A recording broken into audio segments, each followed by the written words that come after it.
And welcome back, everyone. Welcome back to another week, another edition of the OSC King of the Hill, week number 213, your weekly dose of OSC King of the Hill StarCraft. I'm of course OSC VIP, with me I'm joined by these amazing players, by the people in chat, and by our plushies as well. Welcome, one and all, to something a little bit different. It's been a while, to be honest. It's been a while.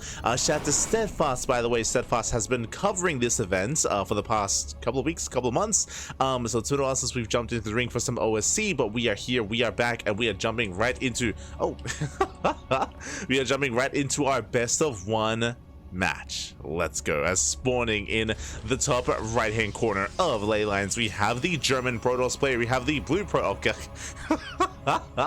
we have the blue Protoss for Streamer Zone. It is the current King of the Hill, Jumy.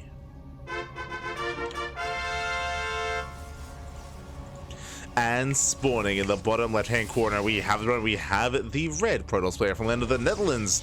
It is HiGhDrA. Here we go. We are here. We are back. Oh my god. There. What are they singing? I didn't even know. Oh god. Jeez, I don't understand the memes, Pappy, but they're singing something. It's through a sandstorm. But if you're in the chat, you know what time it is. It is Gamba time. Predictions are now open. Place your bets on who you think will claim the series. Best of luck in the chat. As a reminder, this is a best of one. Best of one, not a best of three, as we typically do feature. Again, this is a best of one King of the Hill style format. I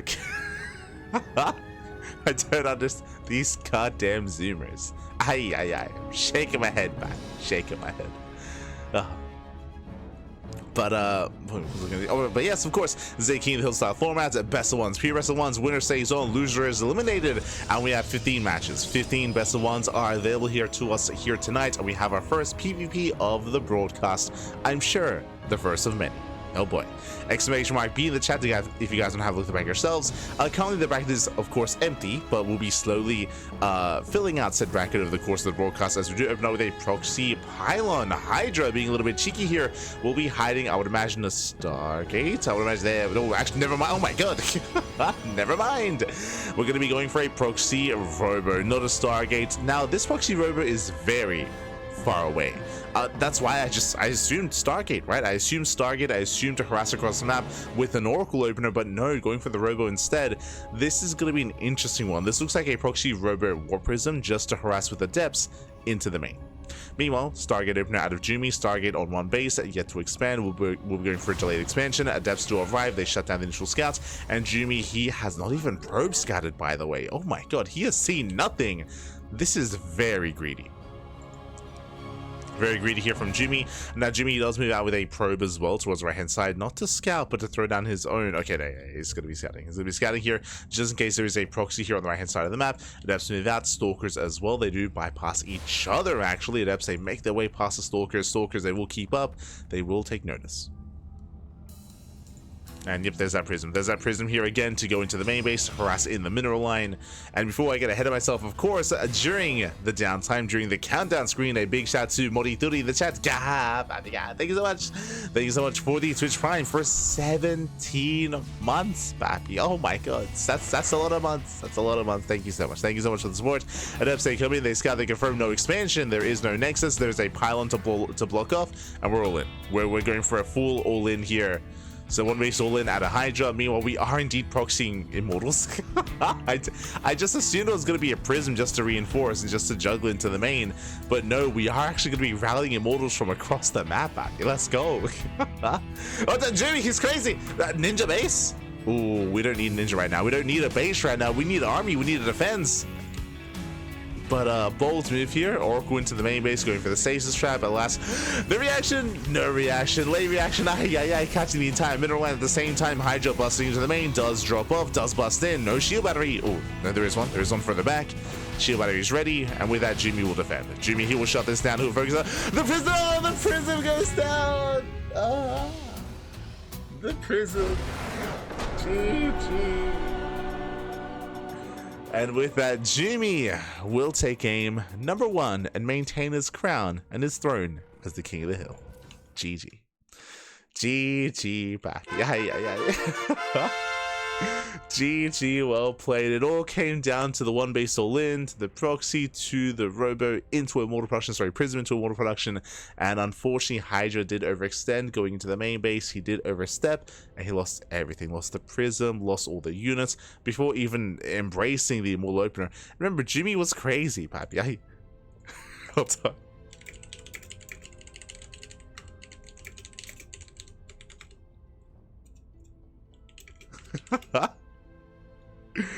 Oh, but yeah, Jumy, he was going for a ninja base. He didn't even probe scout. Like, a very risky play there by Jumy, but hey, it worked out, paid off. GG. Oh no. GG. Okay, apparently they were singing "Rise Up, Dead Man." I'm not gonna play this because I don't want to get caught by copyright, but.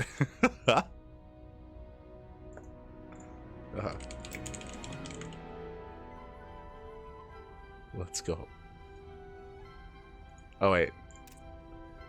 No, not Rise Up Dead Man. What is it?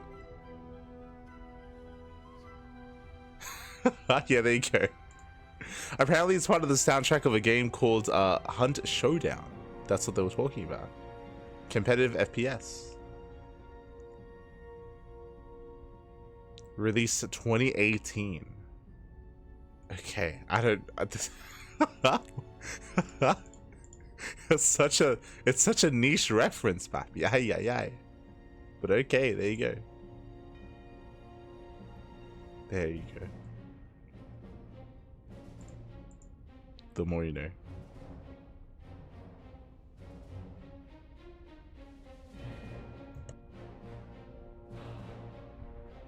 We'll listen to it later.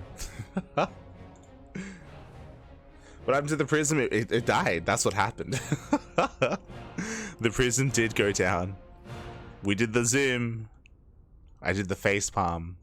It was off cam. But trust me, though, it happened. GG. GG, well played. Ooh, with that, Jumy does take the first win. Jumy does take the first win here. And we'll see who will rise up next to challenge Jumy. Let's go.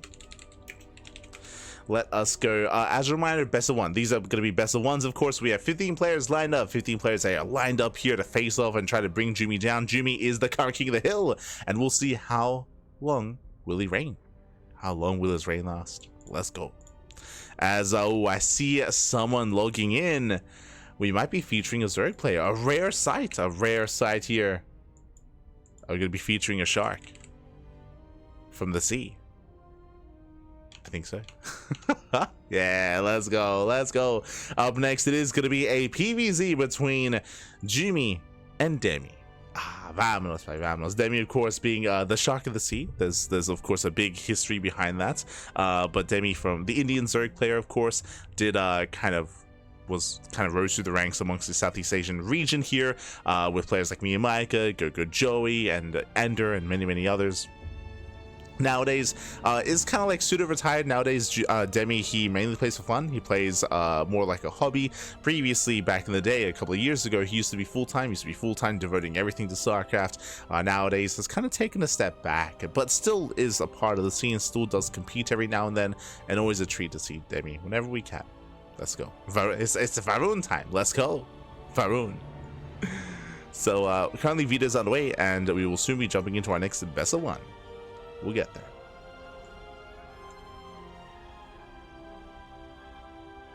'18, but that was before those kids were even born. True. Oh god. How do they know, papi? How do they know? Jumy's going down to the Dota Master. Oh, let's go. I see Demi in the chat. Let's go. The Dota Master himself. God damn it. Demi's been playing Dota since before Jumy was born. True. It's Dota time. No. So they are just getting their match ready. Oh, speaking of, we have a lobby. Let's go. And looks like our next game is going to be on Pylon. Okay. Now the question is Jumy gonna go? Sorry, is Demi gonna go for the classic, for the signature Demi Ling Flood? We cut workers at like 23. It's like 21 to 23 drones. And he just Ling Flood. and then you beat Nightmare. It works. It works.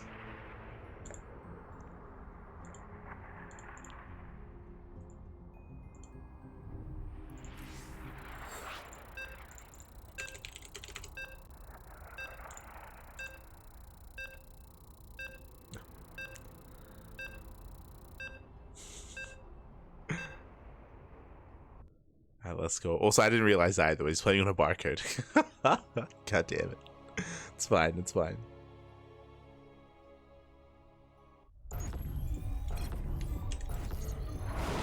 I'll fix it up. Oh, never mind. he's gonna relog. He'll jump in his main accounts. But yes, Demi, again, it's been a long time since we featured him, and he's always a treat to watch. He used to be a lot more of a macro player, a lot more standard in his play as well, but in recent times, in the past year I want to say, he has been a lot more diverse. He's been a little more aggressive, a little more all-in. He's been having a little more fun. Kind of spreading his wings and taking a different approach to the game as well, and been having success. Having a lot of success with it. Let's go. As it looks like we now have our players.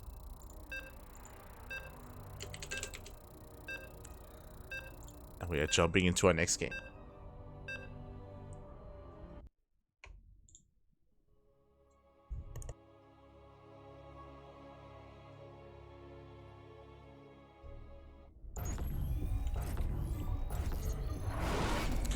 As spawning in the top left-hand corner of Pylon, we have the German Protoss player. We have the blue Protoss representing Streamer Zone, the current King of the Hill. It is Jumy.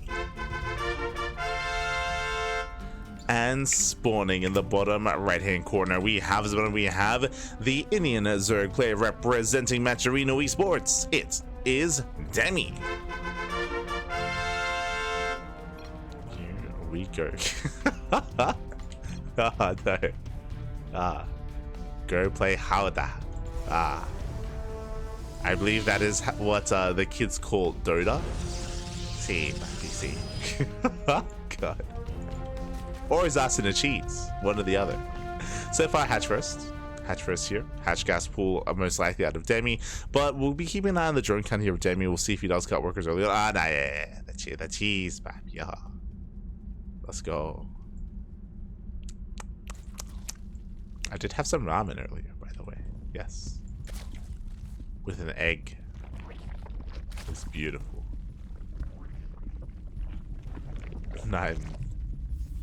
I'm sleepy. Oh god, let's go. The kids. It's been a while since I cast a Jumy on a regular basis. I miss the sprays. I miss it. I miss the memes. I miss the zooms. So now, does scouts, we can see Jumy being as annoying as possible here, trying to delay some of the economy in the main base. Outside of that, standard opener, just hatch gas pool. Nothing crazy, nothing wild. Again, Demi, at least back in the day, he was known for being the muta king of the sea and just going into massive muta in every single matchup and excelling quite a lot with it as well. But again, as I mentioned, in recent months, in the past year of play, Demi has been kind of deviating away from that and spreading his wings in a different fashion in terms of being more aggressive, having a lot of variety. So we'll see. We'll keep an eye on him. Likewise, we expect Jumy. I mean, I was going to say we expect Jumy to play standard. That's not true. Jumy, I think I might even say Jumy might be one of the most aggressive Protoss players in Europe. Like, obviously, this is, you know, excluding the cannon rushers like ByuN or Gref, for example. True. Like, they're dedicated cannon rushers in Europe, 100%. But outside of them, like Jumy, he can play standard, he can play normal, but he's also very much so willing to go for these crazy, like, charge all-ins. I mean, for example, we saw last game. What did Jumy do? He got a ninja base. Like, how often do you see ninja bases as a response to a one base all in? So these are like the cheeky moves that Jumy does often go for, is mixing in like a cheeky charge all in or a charge timing or a ninja base or something along those lines. Does make him fun, does make him also unpredictable as well. To be able to pull moves like that off at the highest level of play, it is impressive. And it's not really seen too often, which is also what helps as well. Double depth towards the natural. We'll step in. So far, Demi keeping up, and he does force the shade. Doesn't quite kill the Adept. Adepts, they get away. So far, Demi, he is going to be droning. Behind this, we have it already, a Robo follow-up. Now, if we were casting any other player, seeing a Robo here, I would assume Robo into Twilight Council, into a Temple Archives, into an Archon drop as a follow-up from the Stargate opener. That's what I would assume. But because it's Jumy, I can't rule out like an Immortal all-in, right? Like going into Immortal production, going into, even going into Charge behind this supports, or even just the Forger +1. Adepts are they're going to be going down, getting 2 drone kills, 3 drones. There's a Twilight Council. Gateways as well, and again, I'm assuming this is for Temple Archives for an Archon drop with a War Prism out of the Robo, but we'll see. Ooh, meanwhile, no Spore. Oracle does pop off. 5 drone kills here at the natural, not bad. Lings, they will check the 3rd. Still no 3rd expansion. Yeah, Prism, Archon drop. Okay, whew. We're playing standard. Why I say that, this is like a quote-unquote like standardized build. We do see this from time to time amongst the top European players. I refer to Skillus, Showtime, Mana, of course. A lot of the Polish players are quite fond of this. There's that Temple Archives, as you mentioned, into Archon drop. This is not an all-in. We should be expanding behind this. It's going to be a delayed expansion, that is true, but there still should be a 3rd. As we have Adepts on the right, the Prism towards the left, and again, we should be moving out. There we go, the 3rd is on the way. So Jumy will expand. This is just a way to gain map control, of course. We should be warping in 4 High Templar for 2 Archons. With this, you can hunt down Overlords, deny Creep, threaten the Mineral Line, and threaten Queens as well. Meanwhile, gases are being taken. Lair is on the way. Nothing crazy out of Demi. Demi is droning, saturating. Here comes those Archons. They are morphing in.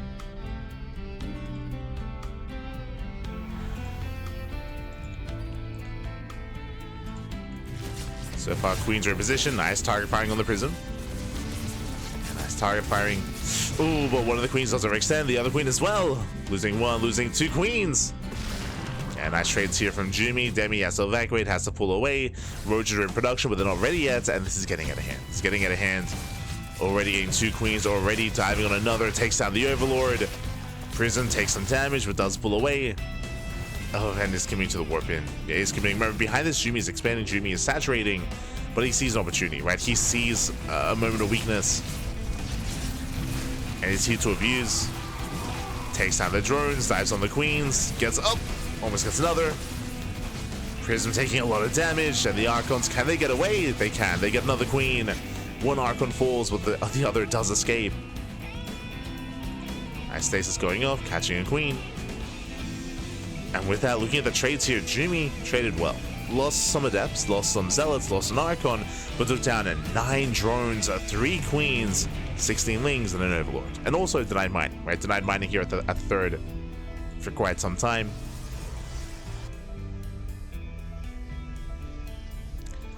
Behind this, Jumy does pull away. Demi claiming his 4th. Going for the Spire. We did mention that Demi, he was quite fond of Muta play, and here it is, once again, going into Mutas. It's what he does best. We'll see if he can get there.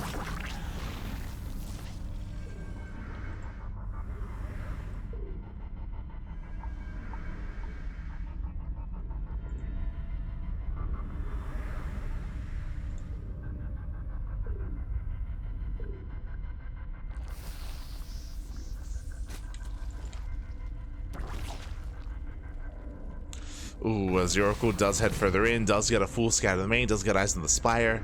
Aye. Does get eyes on the Spire. Is aware.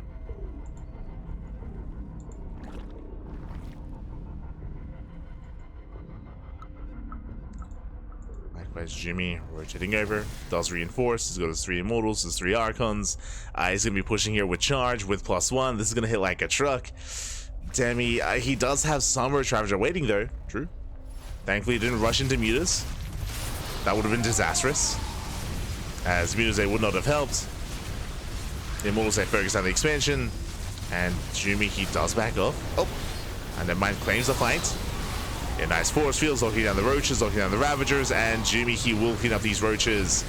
Going for another warp, and those 3 mortals, they do so much at the back line. And they just keep going. The Archons are getting very low, though. Yeah, they're getting low. GG gets called. The base falls. Demi will tap out, and Jumy, he will take game number 2 and claim another win. GG. GG, well played. Again, Demi, he was trying to be a little bit cheeky there by going into the mutas. Unfortunately, because of the Scout of the Spire, that did prompt Jumy to push, right? It prompted him to move out to push. He was aware that Demi would be vulnerable, did commit across the map, and yeah, Demi just could not keep up. I mean, again, there were some early losses. There were some earlier losses against the Archon drop, and here, those Immortals, they traded so well against those Roaches. GG. GG, well played. With that, Jumy does claim another... Oh, no, I forgot the predictions. God damn it. Jumy does claim another win, and now we're jumping into our next game. We're jumping into our next match.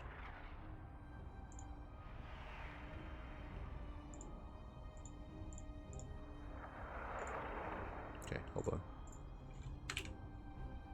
I gotta be quick.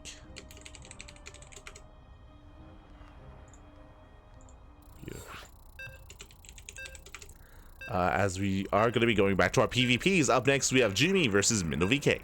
Let's go. Let us go. As we are jumping into our PvP, and this time, we'll have some predictions.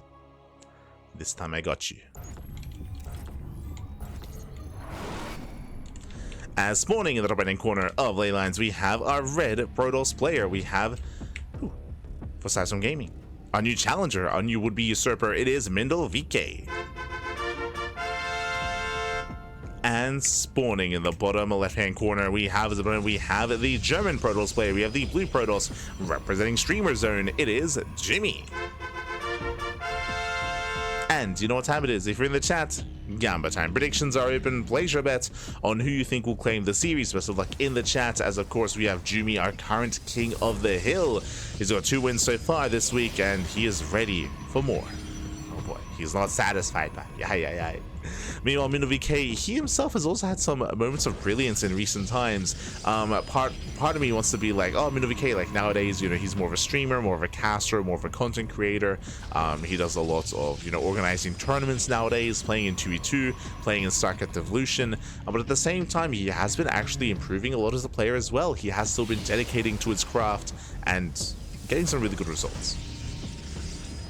So I do believe he has it in him to bring Jumy down. But of course, Jumy, I mean, he's the king for a reason, is the favorite player. We'll see who can stop it, if anyone. For now, 2-gate opener out of MindelVK, likewise 2-gate opener out of Jumy. MindelVK is moving out with the probe scouts, and once again, we saw this in his series against HiGhDrA. Jumy is not probe scouting. He's not probe scouting here. Very greedy is what I will say. This is very greedy. This is very risky play from Jumy to avoid the probe scout. We know that MindelVK isn't hiding anything, but he could be. And Jumy, he's not really paying it too much mind.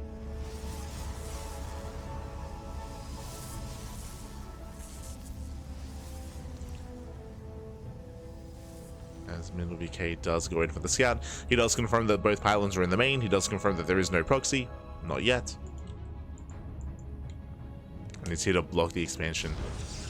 Does spot the 3rd pylon. Is here to delay.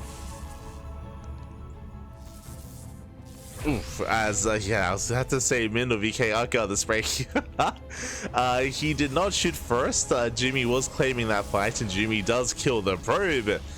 Yeah, that should not have happened. So unfortunately, MindelVK did misjudge that. Behind this will be expanding. Again, there's no fast tech. And as a reminder, Jumy has no idea. Like, he doesn't really know what's going on.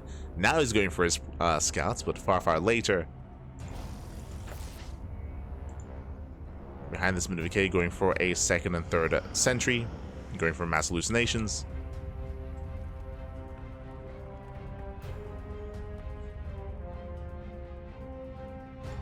And we have our tech of choice. It is going to be the Twilight Council, and Jumy will scout. Jumy does confirm. He is aware, sets up a proxy pylon to reinforce.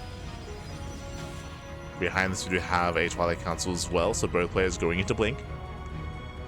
Of course, MindelVK's is slightly faster than Jumy's. But Jumy is pushing, and Jumy, he can warp in. Alright, now what do we have? So 3 sentries and a stalker and a shield battery for MindelVK. Meanwhile, we do have Jumy with extra stalkers, and of course the ability to warp in. And it comes down to the force fields. It comes down to the control. This early on, there's no blink, so Jumy can try to catch out some of these units. Loving the hallucinations to tank some shots. And again, we're waiting for those force fields. Who looks down who?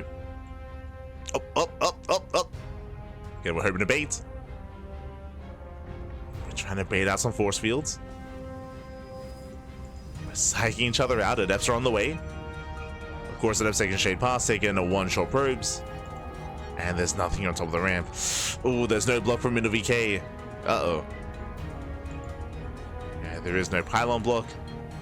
Adept, they shade in towards the main. MindelVK, he does react in time. Ooh, just barely react in time. Does block, does wall. That was close. Again, MindelVK is in position. Behind this, Blink is on the way for both players, saturating their bases. Oh, force fields, they do catch a sentry. Yeah, one sentry goes down. Nice catch here from Jumy. Turns the shade once again.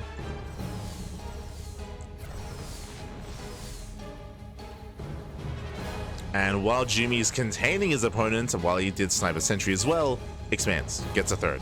Gets a third base, keeping MindelVK on 2 bases as well. Slowly getting ahead. I believe Jumy... Ooh, no forge. No forge for Jumy. +1 is on the way for Mindel. Mindel, he's holding well here. He can turn this into a 2-base all-in. Speaking of gateway explosion. Throwing down extra gateways, getting up to 5. Oh. They lock each other down. They trade out sentries. And MindelVK does blink in, takes a 1, 2 more stalkers. Does overextend for a moment though, bleeding out some extra stalkers himself. Oh, Adepts take him into the shade. That should not have happened. Yeah, some civils there out of Jumy. You just lost type here. You can see Jumy lost an extra stalker and lost those Adepts. So better trades from MindelVK. Takes down the pylon, but Jumy has the faster third and should have faster or the better economy, better saturation in a longer game. Meanwhile, MindelVK getting ready to double down.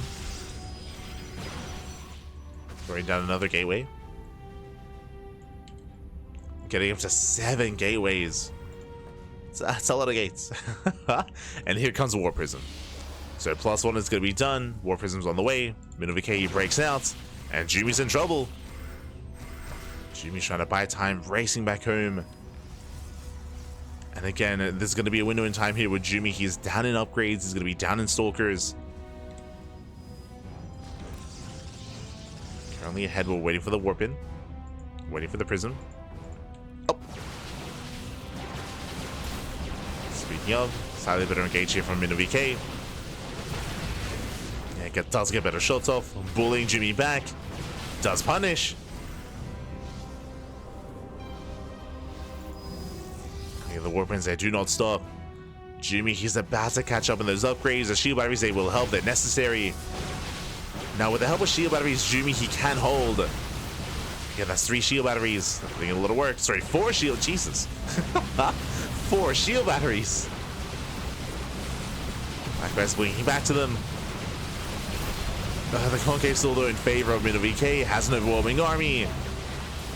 And MindelVK looks like he should have enough. It's still close though. Stalkers are getting low. And they're going down. Yeah, the stalkers are going down. Shield batteries are putting in a lot of work. Jumy, he's holding. Yeah, very impressive hold here. Jumy, he was down in supply, but GG gets called. The shield batteries, they put in a lot of work. And Jumy, he takes the fight. And Jumy claims another win. Whew. GG, well played. Again, 4 shield batteries and the energy overcharge. Jumy, he was down in Stalkers. He was down like 10 to 20-ish army supply. I'll say like 15-ish army supply. So he was down in Stalkers. He was pushing into a concave as well. But Jumy was blinking back to the safety of those shield batteries. He was able to sustain himself. He was able to maintain that army and take the better fight. GG. GG, well played. Again, MindelVK was completely all in. Was all in. And with that, we're now getting into our next game. And who's up next? That's the question. Who is up next? Jumy, he's going on a bit of a win streak here. I mean, again, he's the king for a reason, papi. Oh my god.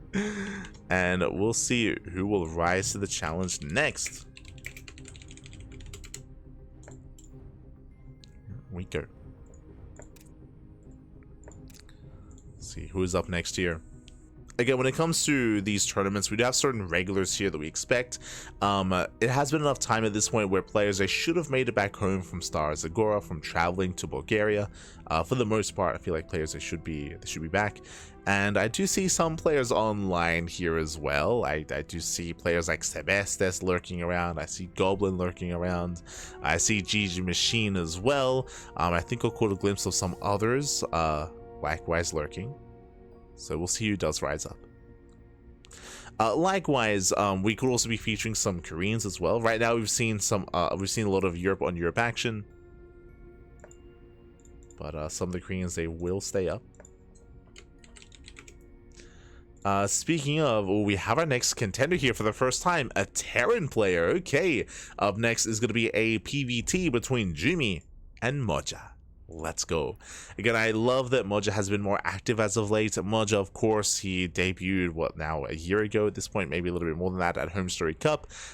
He was an online ladder hero for a long time, but recently did kind of have that urge here and have that drive to go into more competitive play, to compete in tournaments, and has been having some relative success with that as well. And I was very impressed with his performance at Home Story Cup. We're here for some more Moja. We're here for it.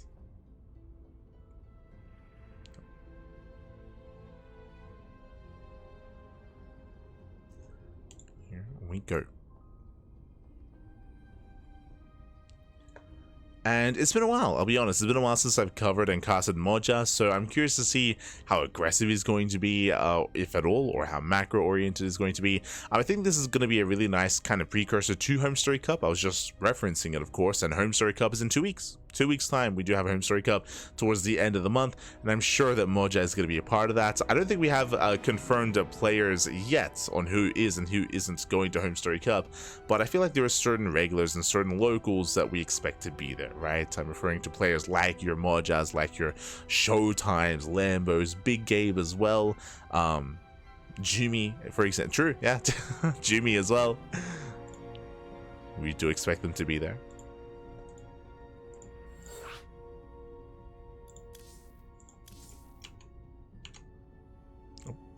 And looks like we have our map. We're going to be loading into Ultra Love.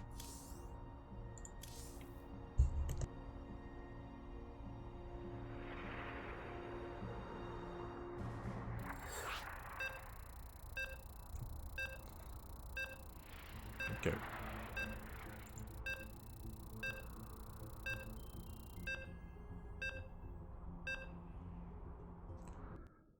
And again, PvT has been a little bit in flux as of late. We have seen, especially like, what, over a month ago at this point, a lot of all-ins, a lot of aggression, but since then, you know, things have died down a little bit. Players have gotten more and more used to defending against that sort of thing. So I'm curious to see how our Terran player will approach this matchup. As spawning in the bottom hand corner of Ultra Love, we have the German Terran player. We have the red Terran. It is Moja, representing all the 8 Raxes. Oh no. And spawning in the right hand corner of Ultra Love, we have our current King of the Hill. We have our blue Protoss player from the land of Germany, representing Streamer Zone. It is Jumy. And if you're in the chat, you know what time it is. It is a Gamba time. Predictions are open. Place your bets on who you think will claim the series. Best of luck in the chat. As a reminder, this is a best of 1, not a best of 3. So 1 game, 1 shot is all you have. Let's go. Now, because this best of one format, honestly, like, cheesy players and all-ins and aggression can be quite successful. Like, you can go in with a sniper build, you can cheese out your opponent, take a game, and then bam, suddenly you're the king of the hill. So these more cheeky builds and cheeky play can be quite effective here in this kind of format, as your opponent has less time to adapt to you, as they only have one game. So that can excel.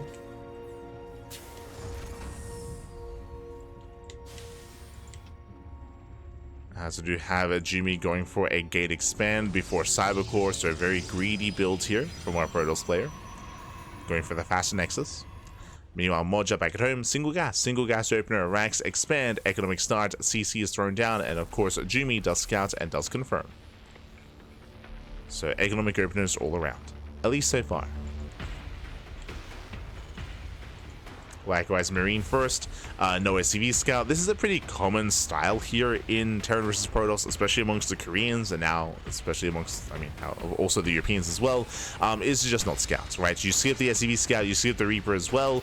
This does typically mean that we should be seeing a Hellion, and typically the Terran player relies on the Hellion scout instead. The reasoning for this is that it's not very common to actually have anything to worry about early on. We should be seeing the Marine check the nearby third location, just in case there's a pylon proxied or a gateway proxied, but outside of that we should be staying at home. Meanwhile, add-on swap, we're skipping the Hellion. Okay, add-on swap straight onto that tech lab. From here we can open Cyclone, and we will delay the scout even further. Okay, fair enough. Back at home again, Twilight Council, standard opener here out of Jumy, working towards Blink. I'm assuming Blink, technically there are some quirky like charge builds or some even quirkier glaive builds, but again, they're rarely seen. So we assume Blink. And so far we have 1 gate at the natural, 2 gates in the main, so 3 gate Blink out of Jumy. There's our Blink on the way. And from here, so far, very safe play. Now, we can go even safer and take gases. There we go, shield batteries on the way. We can take gases, we can go for a robo as well before the third base. We'll see how safe Jumy plans on being. So far, he has limited scouting information. Jumy, he does have the sentry, and we should be going for hallucinations soon. Until then, Cyclone has arrived. Again, Moja just, again, playing blind. Setting up back at home and getting ready for a mine drop. And again, this should be the first sign of scouting that Moja has the entire game, is the mine drop. Likewise, here comes a hallucination. And the hallucination does confirm the water mine drop. Does see everything. Oh my god. Yeah, it does confirm. Does spot at least 2 water mines in that war pit. Sorry, in that medevac. And Jumy is aware. I love that Moja, he actually pivots around and goes towards the left-hand side instead. Actually, even just keeping the drop at home. Again, he knows he got scouted. Behind this, Jumy, he did go for a third base before his gases. So he went for a safe opener, but not overly safe. Just 3 gate Blink, then bam, into the third base. Now into gases, and now into either Robo or Templar Archives. We have the answer, Robo.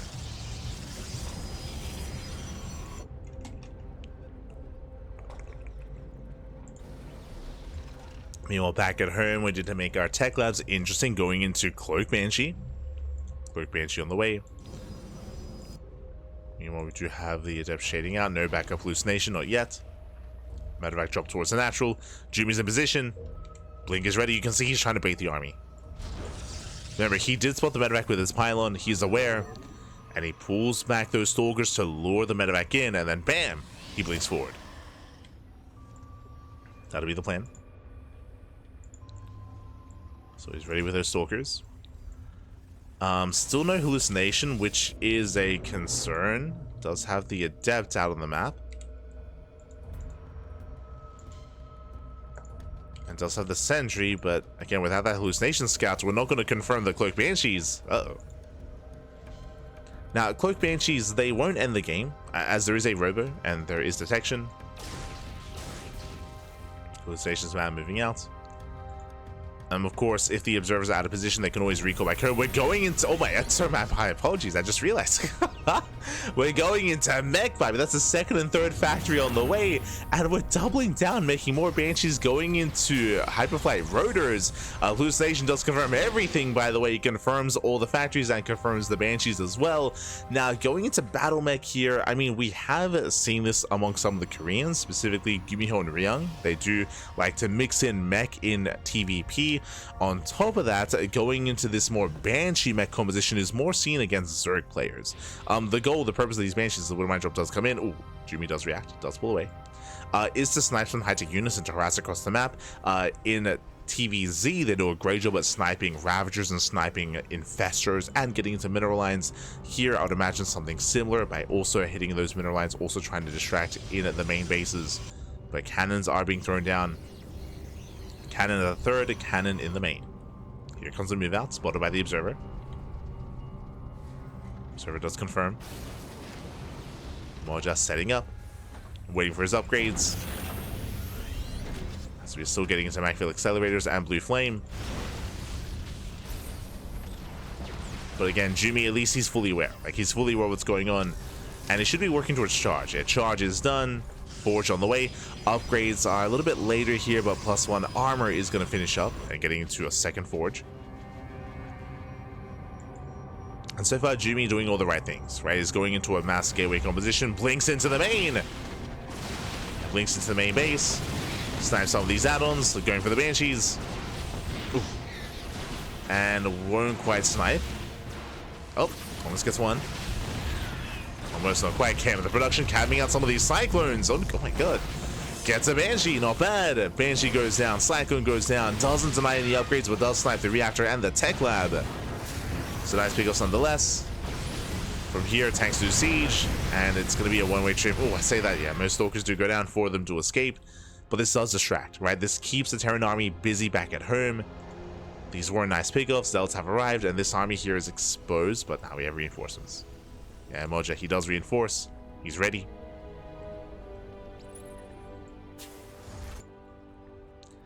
Not so sure if Jumy really wants to commit into this, as there are 3 siege tanks and the Widow Mines as well. Jumy claiming a 4th base, fully saturating. I'm not gonna lie, the Bay confused me a little bit, just because ideally Colossus aren't really ideal against mech, and it's not Colossus, it's gonna be Disruptor instead. Okay, makes more sense. Disruptor's on the way. Doubling down on Charge of Archon. Again, a very cheap and tanky army is what you want here against this. Zealots do a great job just baiting out and tanking those lock-ons from the cyclones.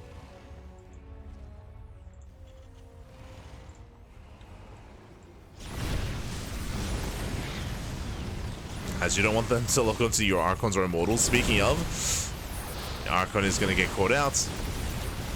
Yeah, brutal lock-ons. The first Archon does fall. Meanwhile, Prism into the main. Another lock-on on another Archon. Ooh, Prism goes down. Nice defense here by Moja. Jumy, he has to pull away. Again, we need those Zealot reinforcements. We need those charge lots. Moja breaking out.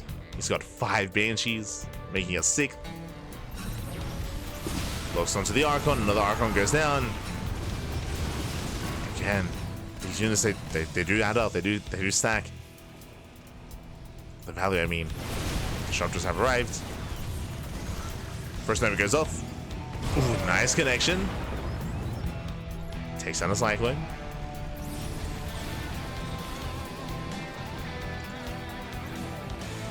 Moja does push through the center. And right down mid. Nice Nova takes down a Widowmine. More Novas available. Oh, not quite connecting. This last Nova does graze the army.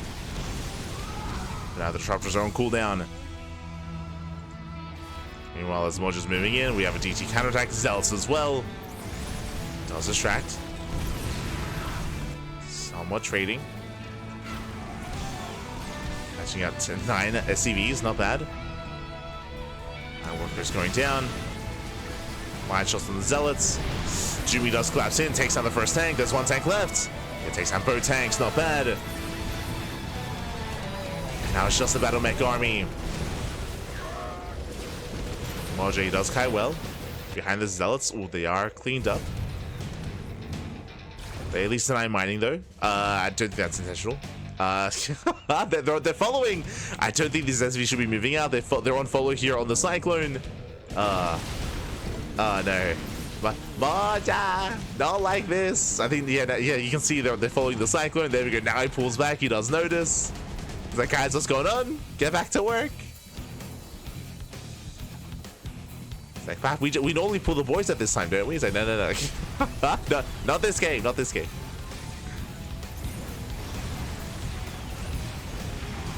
Again, Moja has to calm down. Planetary's exposed. He's going to go down. Massive pickup. Never's coming in. Oh, Moja catching out an Immortal. Not quite. Lock-ons are broken. Lock-ons are broken. Nice dive on those Banshees.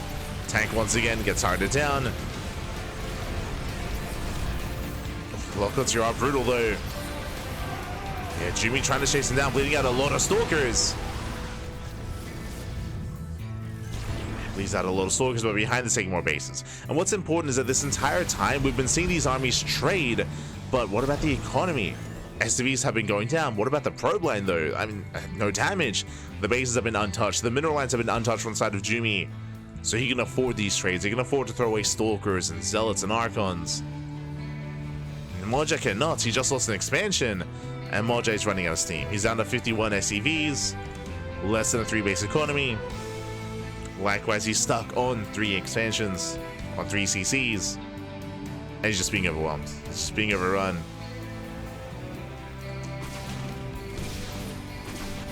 Jumy, he's maxed. From here, pushing forward, collapsing on top of their Cyclones. Lock-ons, they trade well against the Zealots at least. Oh my god. And they punish the Stalkers. These Novas are brutal. And Moja, he's just running out of army, running out of Cyclones. Cyclones are good.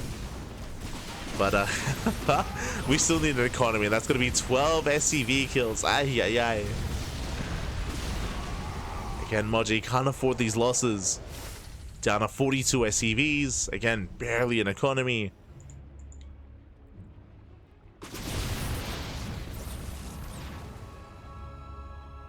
Not like this.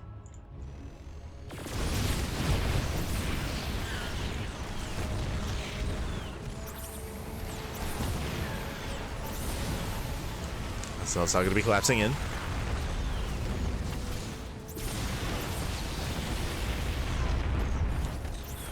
And again, the lock-ons, I mean, he picks up some Stalkers, which is great and all, but yeah, here come the Immortals. Mass Immortal walking off the ramp. GG gets called. Jumy snowballs out of control, and Jumy will take down Moja and claim another win.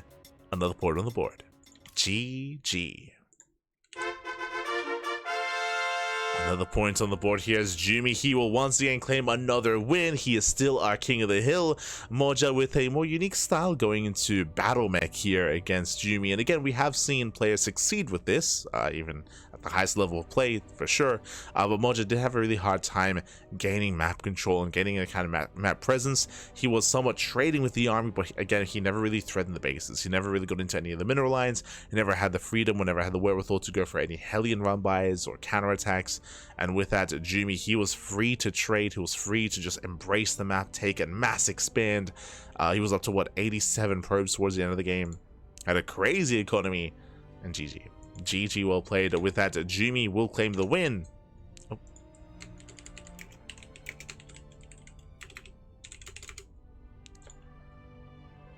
And we'll see who's up next. Who is up next? Whew. Let's have a look here. Once again, I do see a couple of players logging in. We might go to another PvP. It's possible. Yeah.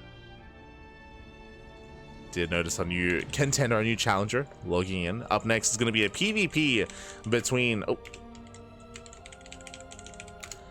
between Jumy and Shameless. Let's go. Shameless, he does rise to the challenge. I will say that out of all the players we've featured so far, I do think that Shameless is the highest rated opponent and highest rated challenger so far for Jumy. So I do think that this is going to be a worthy opponent here for Jumy, and I do see this going either way. I think the hard thing about this next match, of course, it's a best of one. Like in a best of three, I can see this going to the ace match, but a best of one, it's harder to call. Jumy, of course, has momentum, but something else to bear in mind when it comes to this kind of format of tournament is stamina, right? Jumy, he's now played against 4 players in a row, now up against a 5th player as well. Depending on how long this streak goes, you know, like, does he have the endurance to keep going? To keep slaying opponent after opponent? Oh boy. Here we go.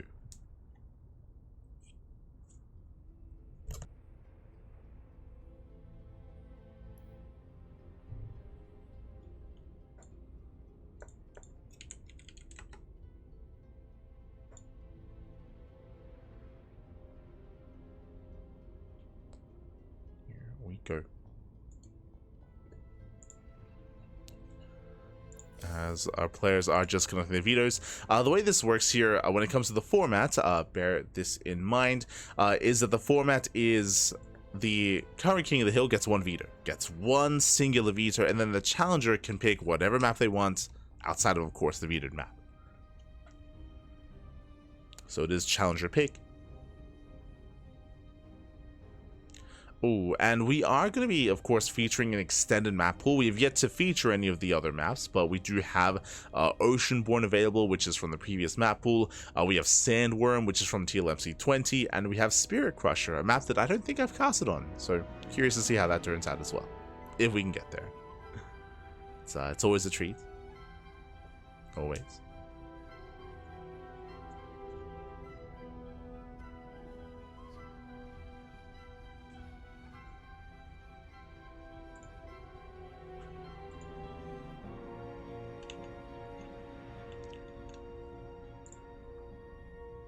Players are getting ready.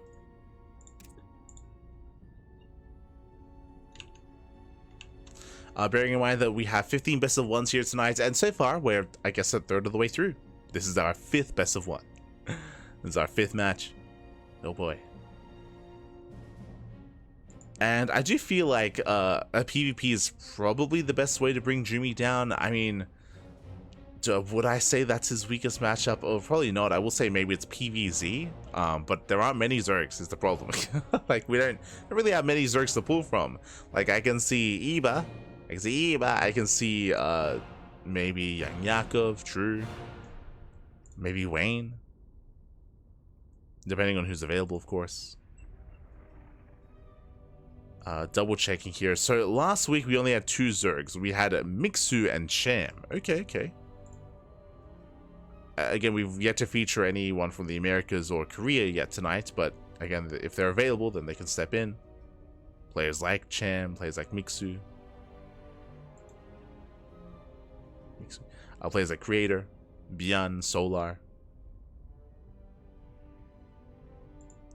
I'm just checking our previous OSCs in recent times. So get an idea of who can step in.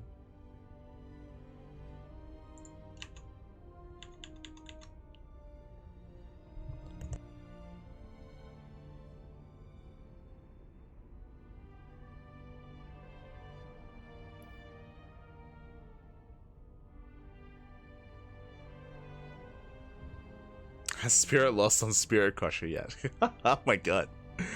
That's a good question. That's a good question. No. See, that's how you bring him down. True. Meanwhile, we are going to be going on a very short break here. It looks like we will have to conduct a veto process. We'll get into it. But we're going to be going on a short break. When we come back, we'll have our next series. We'll have our next best of one. See you soon. Welcome back, everyone. Welcome back to the OSC King of the Hill weekly number 213, and we have an update here. So I do apologize for the delay, and I hope you enjoyed the brutal OSC regardless. But unfortunately something came up. Unfortunately, Jumy was unavailable, and hey, we kind of alluded to it, I suppose, earlier. We were talking about how, you know, stamina, endurance, how you have to commit and dedicate a lot of time if you're going to be going on a massive win streak to play the entire tournament. And Jumy technically is still undefeated, but he did have to step away. Something came up, he is unavailable, so Jumy has stepped aside to allow for another King of the Hill. Really, Jumy, he just got tired of winning, Pappy. Oh my god, he was like, you know what, I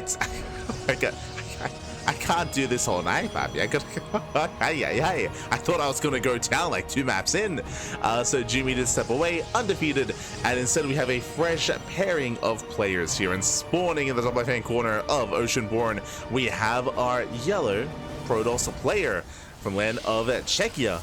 It is, for Team Brody, it is Sebesdes. And spawning in the bottom right hand corner, we have the blue Protoss player representing Team Little Fairy. It is Shameless. And if you're in the chat, you know what time it is. It is a Gamba time. Predictions are open. Place your bets on who you think will claim the series. Best of luck in the chat as we jump into our PvP.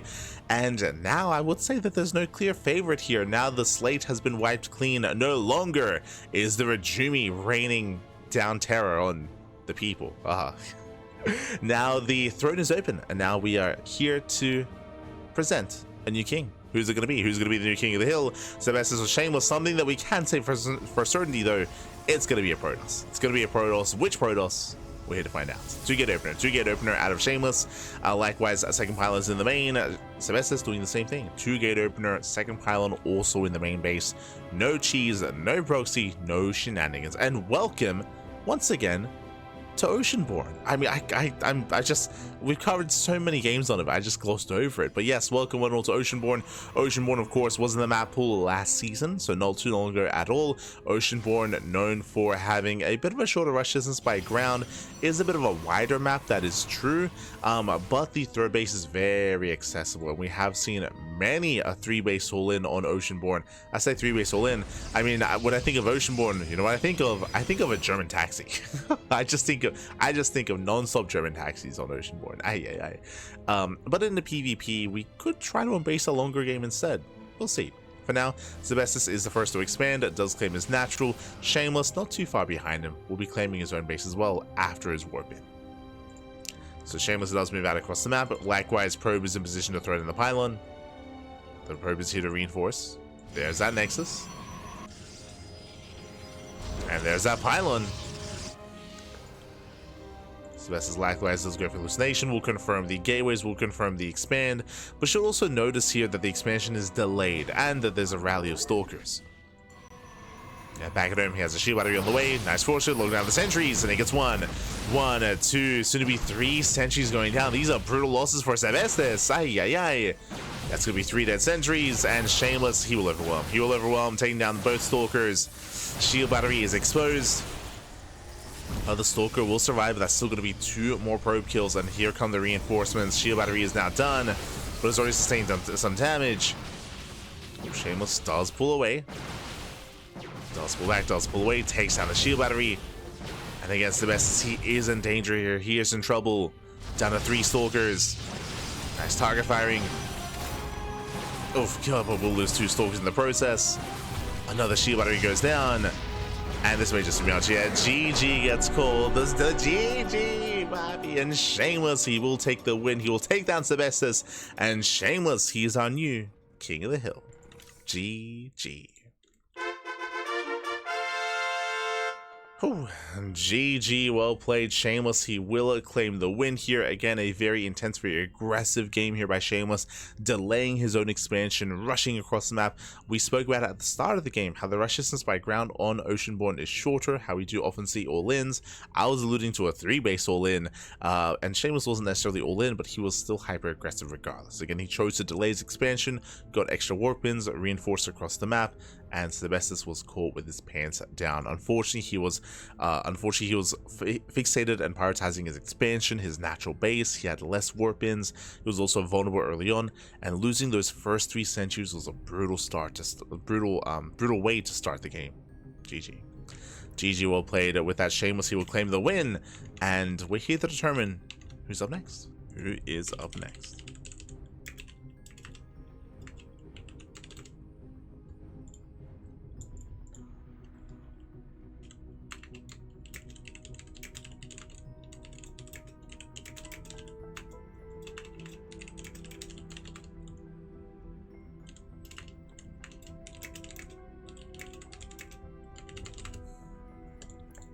So just messaging some of the players. But yes, GG well played. With that, we do have Shameless become our new King of the Hill. And who's up next? Which is the next Protoss opponent? We know it's going to be another Protoss. As I do see someone logging in. I did notice one of the many arts logging in. But we'll see. Yep, there we go. Yep, it is going to be arts. I believe the Polish art, just as a heads up, there are multiple arts in the scene, both Protoss, and at one point both were on the Platinum Heroes as well, which totally didn't make anything confusing. Totally. But it is going to be another PvP here between Shameless and Art. Let's go.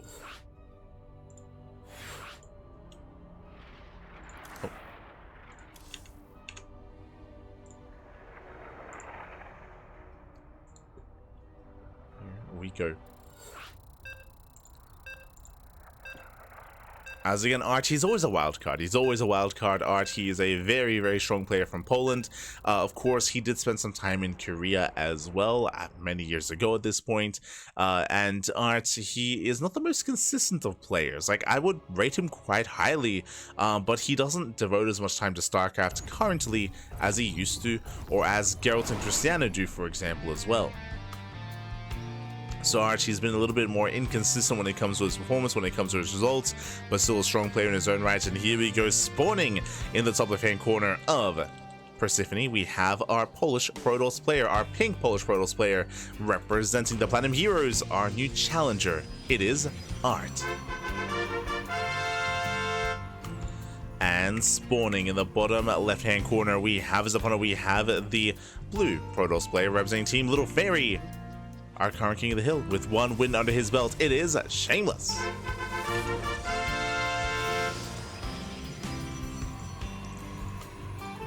We go.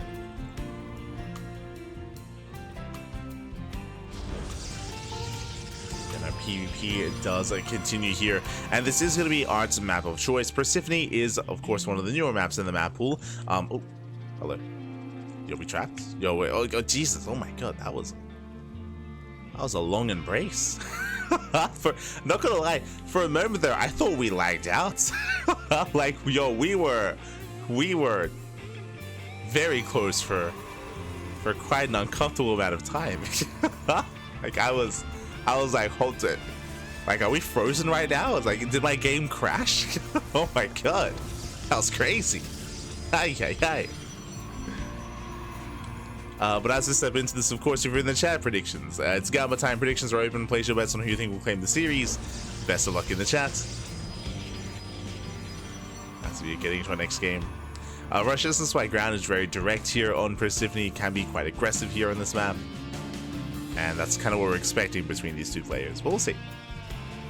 We shall see.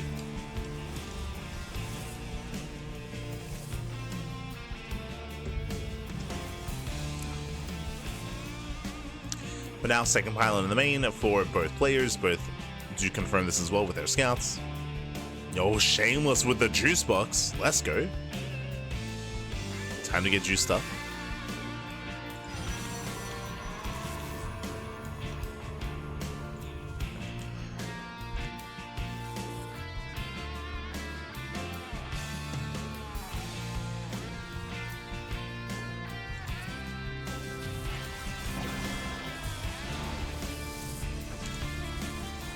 Pylon is going to be denied. Art looking to expand, and so should a Shameless. Again, there's no crazy early tech, or there's no hidden pylons or anything like that. Not for the time being.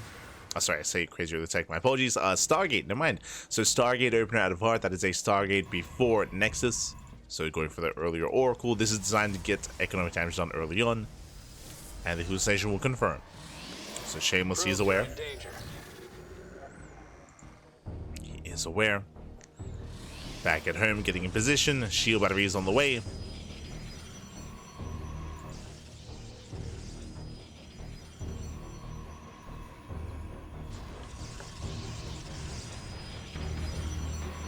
Art does get the Robo. So going Stargate into expand into Robo. Very tech heavy start here out of Art. Ay, ay, ay. First Oracle's moving out. He doubles down. He's going for a second Oracle as well. Meanwhile, Shameless, he rallies everything across the map. He's relying so heavily here on the shield battery. And, I mean, it's going to work. I mean, there's not really much of an army here on the ground. There's one Stalker and one shield battery. Uh-oh. The Oracle moves out. The shield battery will maintain itself. And here comes the army. Here come the force fields.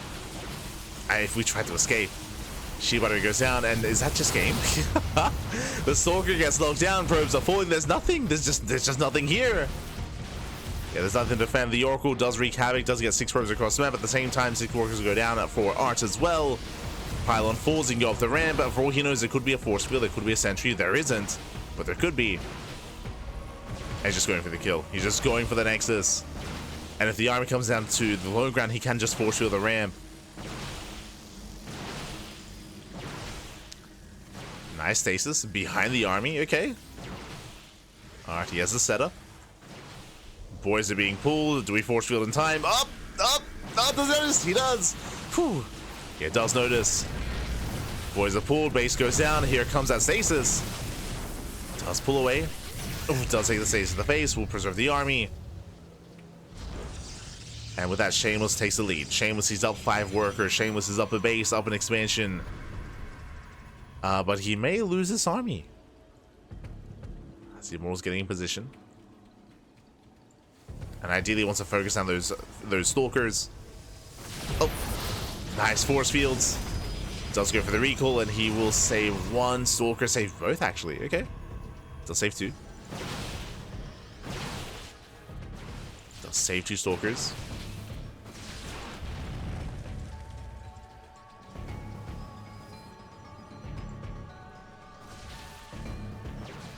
And now the pressure is on Art to do some damage. Does find the pylon. Art, he backs off. Shameless embracing Blink, bearing in mind because Art went for a Robo, that means he has no Blink himself. So Art has a very immobile army.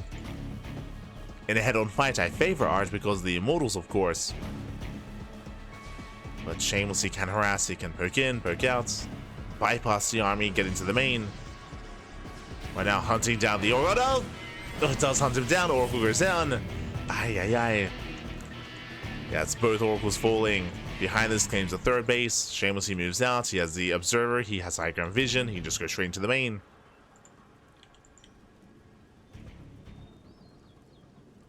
He can just go straight in.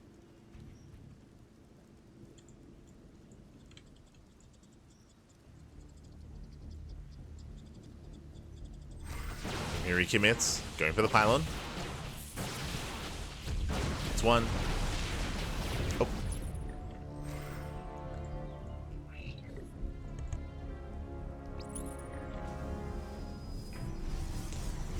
Here, just rotate down.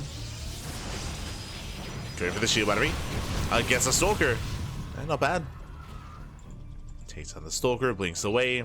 Went behind Dark Shrine, going for the proxy Dark Shrine. Okay. Going for the proxy. The problem here is that Shameless already has an Observer, so he does have detection. You can always recall. But a cheeky move here by Art, nonetheless.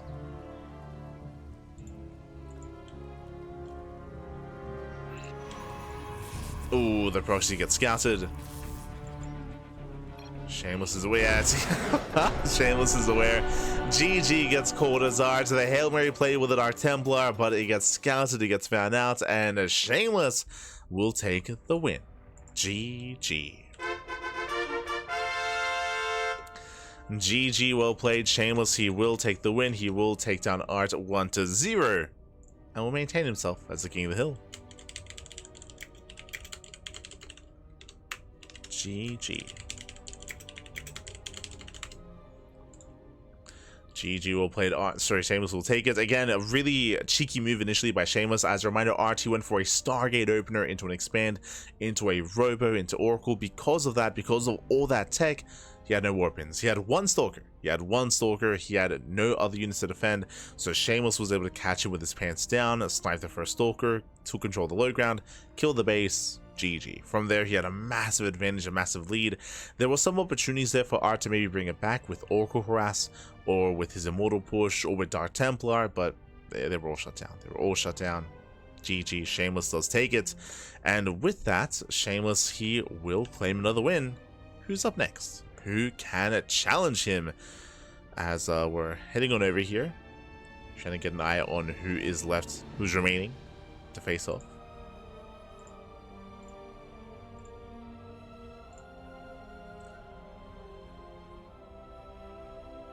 As we are getting towards the halfway mark, we're getting to match 7. Ooh, okay.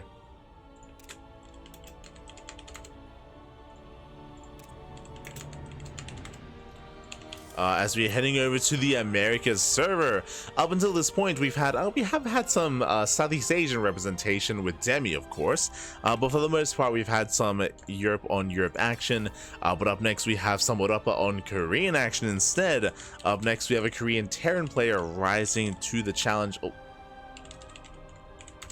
It is going to be a Shameless versus his teammates. It's going to be Shameless versus Percival. Oh boy. Here we go. Again, Percival, he's been looking so good recently. Like, Percival, he's been excelling, getting better and better results over time. Again, if you've been watching Percival as of late, you will know that he has been getting, or he has been performing well when it comes to online tournaments. I want to say he took down Shin recently. Who else did he take down? Some big Korean names. Sorry, Protoss names. Took down, let's see here. Took down Mana, took down Shin, took down Ryung, took down Zhao, that's it. Took down Zhao as well.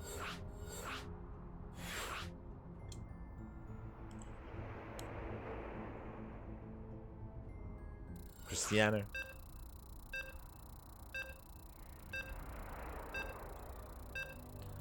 Took down Spirits last month.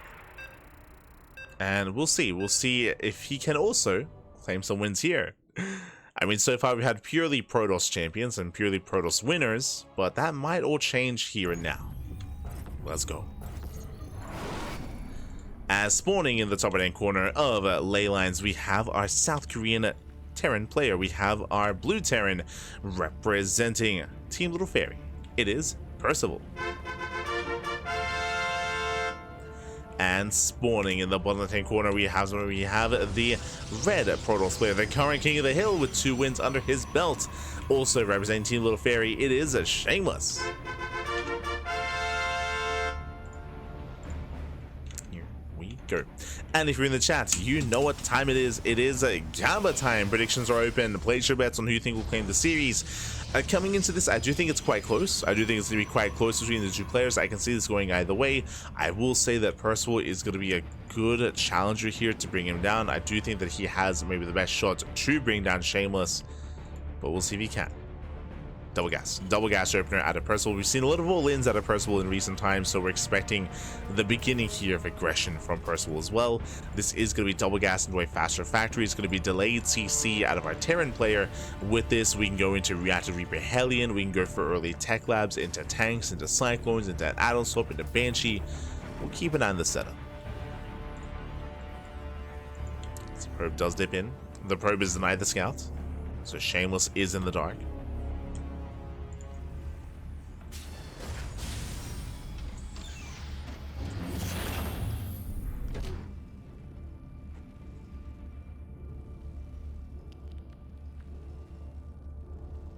Again, for all Shameless knows, there could be a CC on the high ground, there could be a factory, it could be a proxy.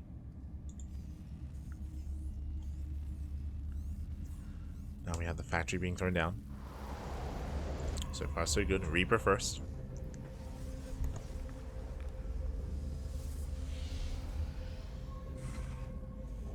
Okay, Reaper into Tech Lab into an add-on swap. So with this, we can go into earlier Cyclone production, earlier than normal. You can see Percival scouting for proxies, looking for pylons.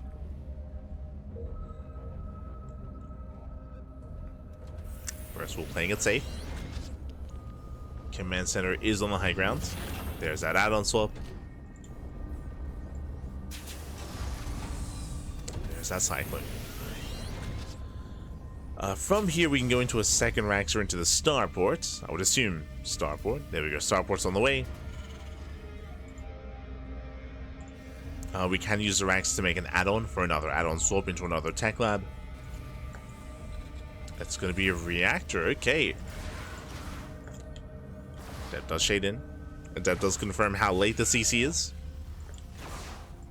And you can see him trying to get a read on what's happening in the main. As it's going to be a faster second Rax. Cyclone Wall Zone, Twilight Council opener out of Shameless, getting into Blink.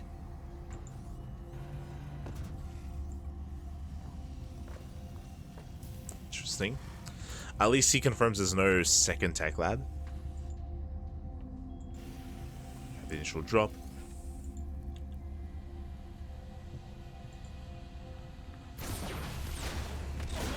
Ooh, as there is no safety shield battery. The Stalker is going to go down. Ay. Brutal loss there for Shameless. Losing the first Stalker. Reaper goes into the main, does get a scout of the tech, is aware of Blink.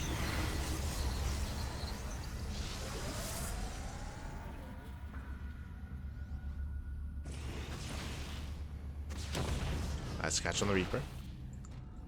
Behind this, we have the setup of attempted 2-1-1. Interesting that we're not going for an add-on swap here, that we're just making the tech lab straight on that starport. Oh, now we see why. As we have a mine drop across the map, going into a 3-1-1 setup, going into Stim.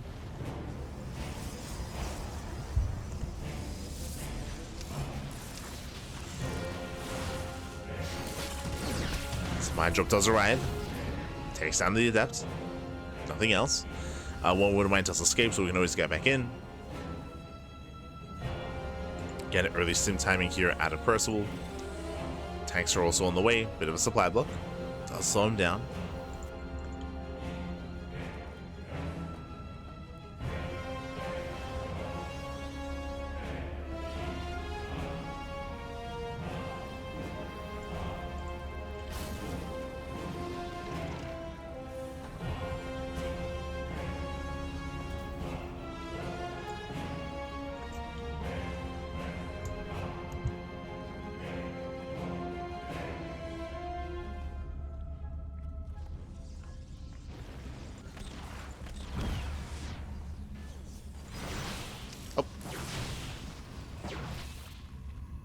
Drop is denied.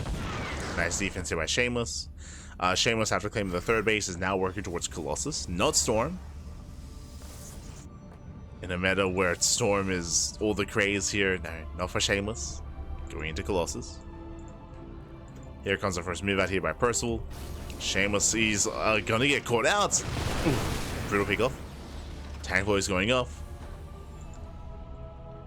Shameless, he has to retreat. Ideally wants to slow this down. Is buying some time.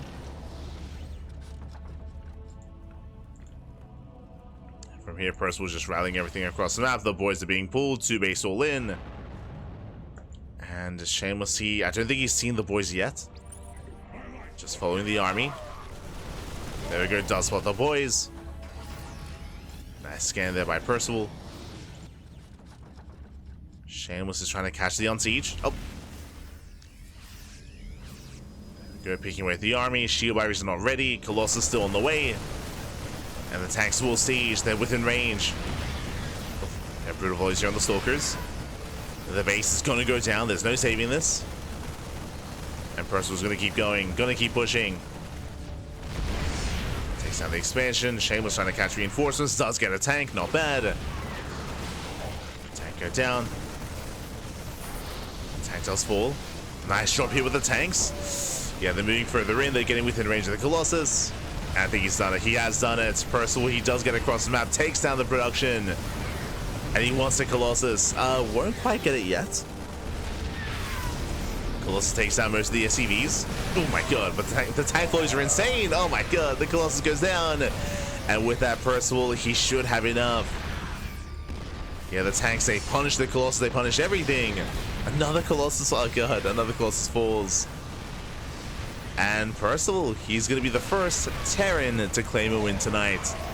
Up until now, purely Protoss, but GG gets called, and Percival, he will break through, he will take the win, and he'll be our new King of the Hill. GG.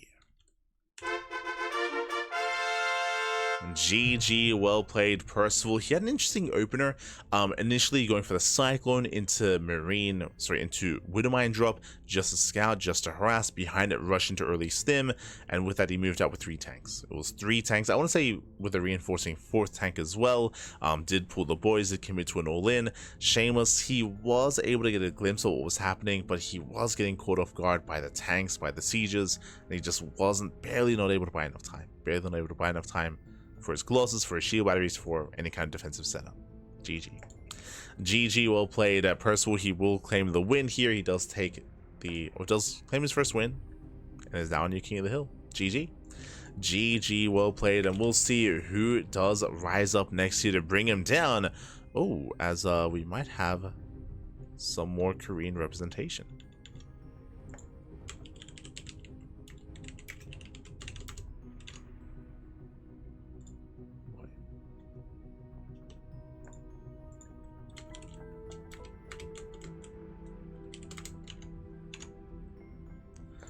Oh, never mind, not quite. But we do have another matchup here. Let's go. We do have a TVZ.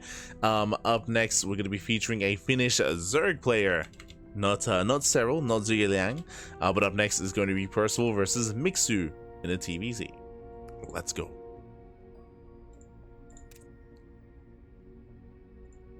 Let's go. Mixu, he has arrived.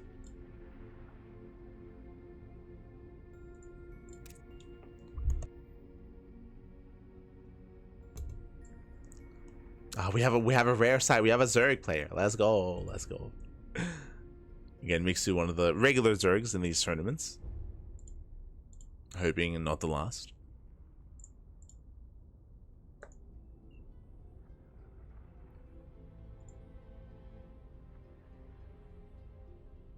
So he does step in. Percival is going to be a tough one to bring down. I would say that he is notorious for his aggression, for his play. In recent times, he's been excelling quite a bit. So not going to be an easy opponent. Not at all.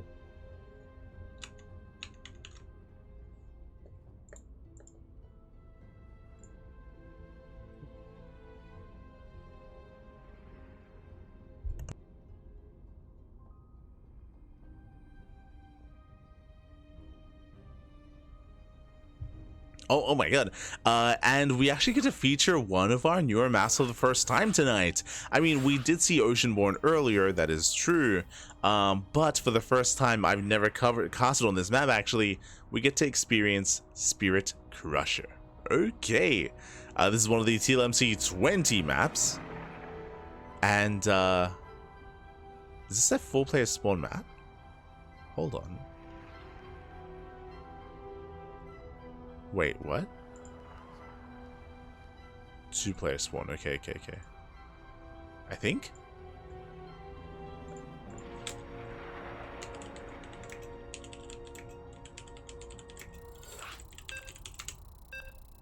I'm looking this up.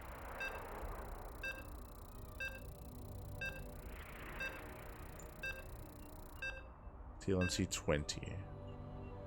This was one of the top maps in TLMC, I believe, right?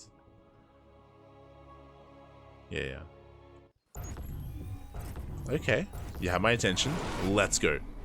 Oh, I was looking at the wrong spawn locations. Okay, I was very confused, not gonna lie. But spawning in the top right-hand corner of Spirit Crusher, we have the Finnish Zerg player, the Blue Zerg, representing himself, and of course, the boys of Lem. It is Mixu. And spawning in the bottom left-hand corner, we have the red Terran player, the South Korean Terran, representing Team Little Fairy, our current King of the Hill. It is Percival. And if you're in the chat, predictions are now open. Place your bets on who you think will claim the series. Best of luck in the chat as we jump into our TVZ. And I might have casted maybe one game or one series on Spirit Crusher. It's been a while. Oh, Jesus, gas first. Oh my god. Gas pool opener before the expansion. Very aggressive build here by Mixu. But I do need a moment to actually just indulge in the map itself. Interesting setup here. So we do have our main and our natural. Our main base is relatively small, I will say that at least. The natural is a little bit wider. The entrance, because of that, you can see the ramp is quite far away when it comes to TVP tank defense, for example. There's a ramp coming in towards the linear third base. There's a very narrow entrance in between the natural and the triangular third. Likewise, more narrow areas, more ramps, like definitely some unique features here. I do wish, now that I see this, it's interesting. I wish we casted more on this map back during TLMC. We have some tall grass as well. We have points of elevation in the center of the map. But it does seem the rush distance by ground is very direct. Very direct. As Mixu is scouting for proxies.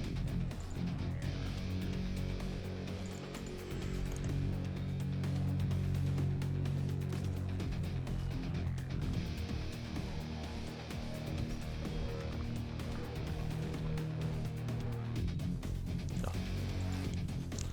It's scanning.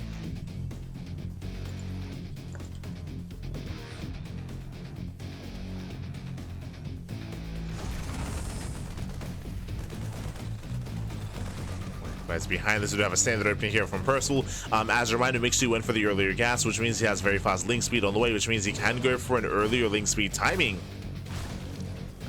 Link speed on the horizon. Third base now being taken from Mixu.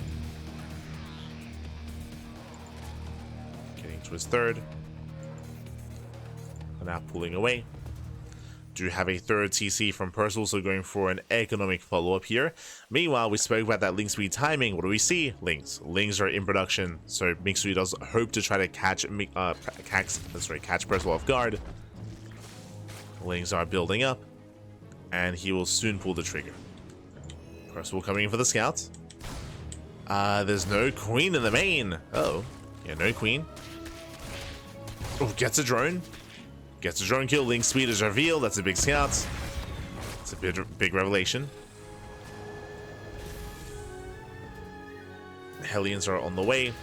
SVs are, they're going to be going down. Likewise, Link's going to get into the main. Oh, they can. They can. They will. Boys are being pulled. First Hellion has arrived. Nice round there on the Marine. And Percival, he should clean this up.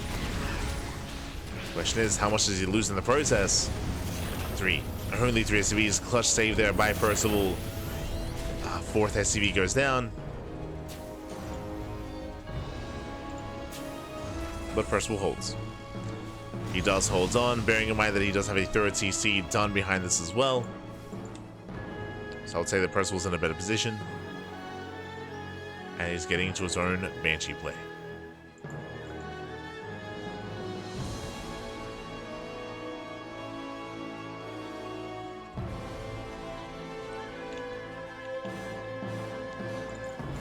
Move out on the right hand side. And nothing major, they just catch a tumor. Catch a tumor, they rotate over towards that third.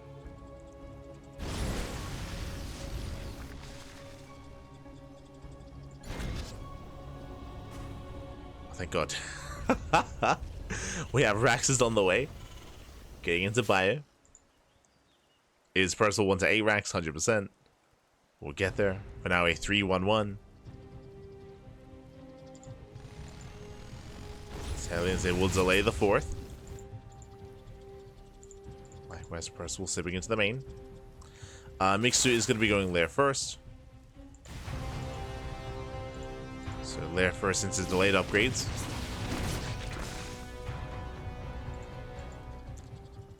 Likewise, Percival does get one drone.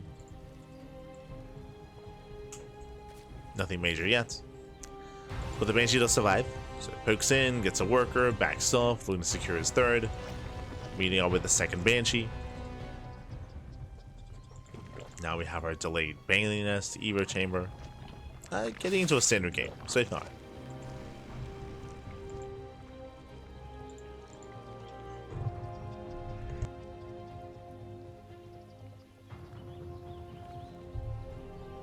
just keeping up. And she's a do rush past the 4th base, heading in between the bases, but there are queens, there are spores. We're going to be able to nibble away at the mineral lands, getting 3, getting 4 drone kills, getting 5. Ooh, 5 drones. 5 drones go down. Hellions, they do hit the 4th. Oof, losing up to 7 drones.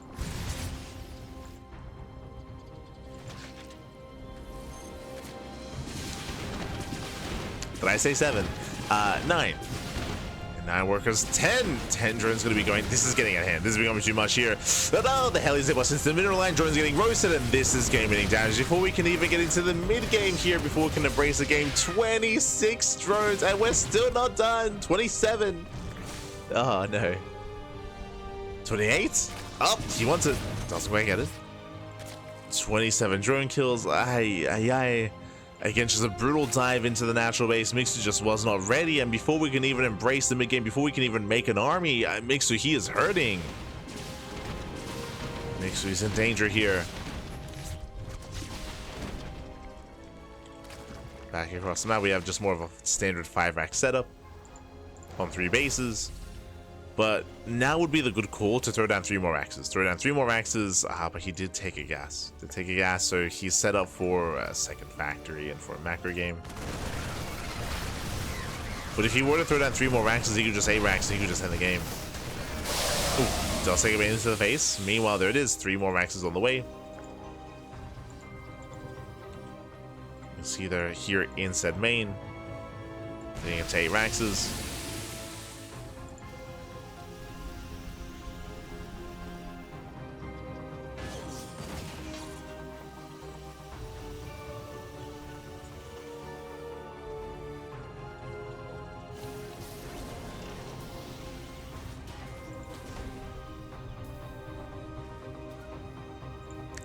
Where he does move out.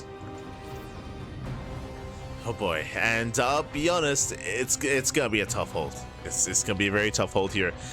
Baiting speed is done, +1 cannon pace is done, so there are some upgrades to work with, but the creep is very limited.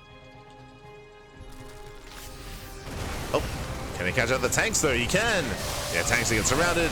Ooh, Banelings, they crashed into the tanks, which means Marines, yeah, they can just stand tall, they can stim in, they can stim, they can win. There's 1 Baneling left. Oh, a more G-morph in.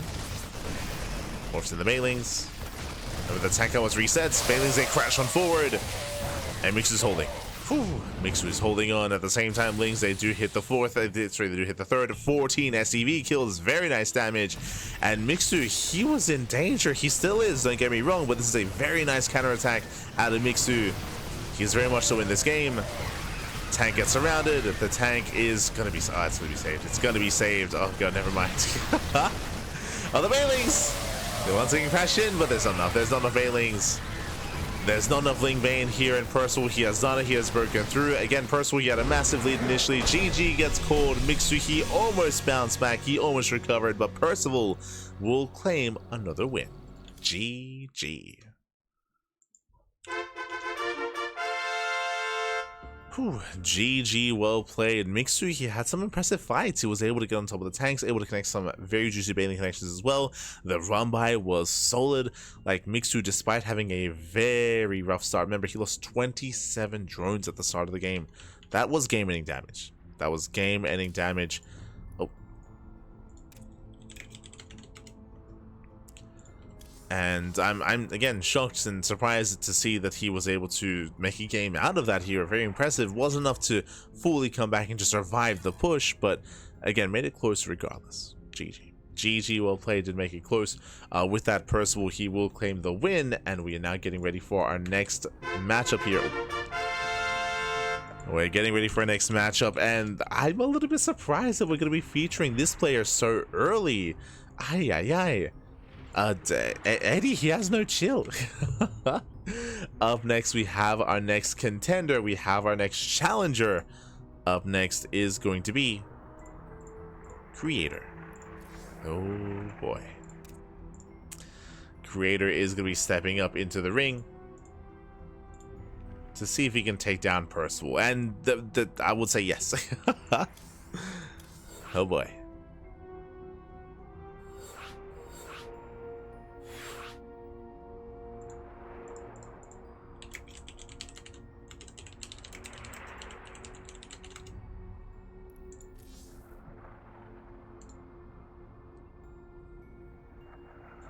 Here we go. We're getting into our next game. Our next game is going to be on Percival here. Oh boy, Percival.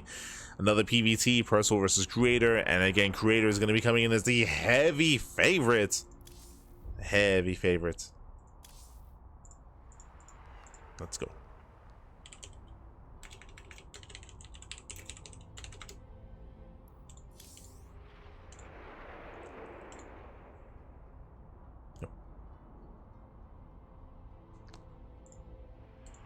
Let's go. As this is the 10th match, I believe. We'll have to double check. 9th. Okay. Match number 9.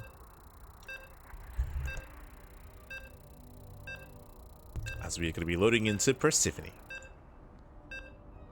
Spirit, yeah, we got Spirit Crusher. We got it. We'll see if we can get Spirit on Spirit Crusher later. Assuming he plays.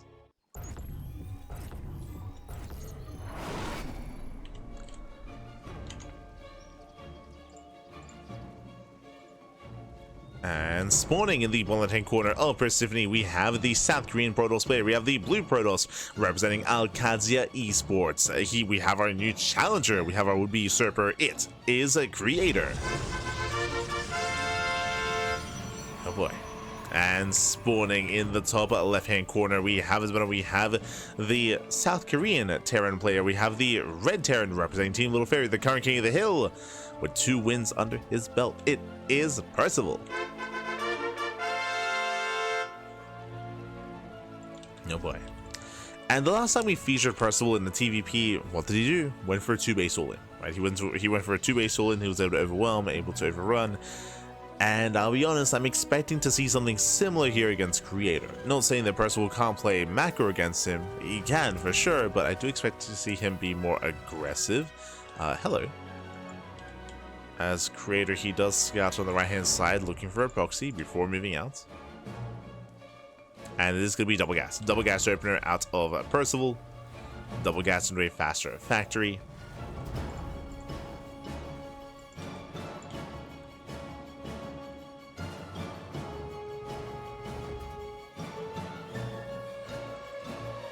Probe Scout does come in, and the Reaper is on the way. Back at him, Creator going Gateway, Cybercore into Nexus. Standard opener out of Creator.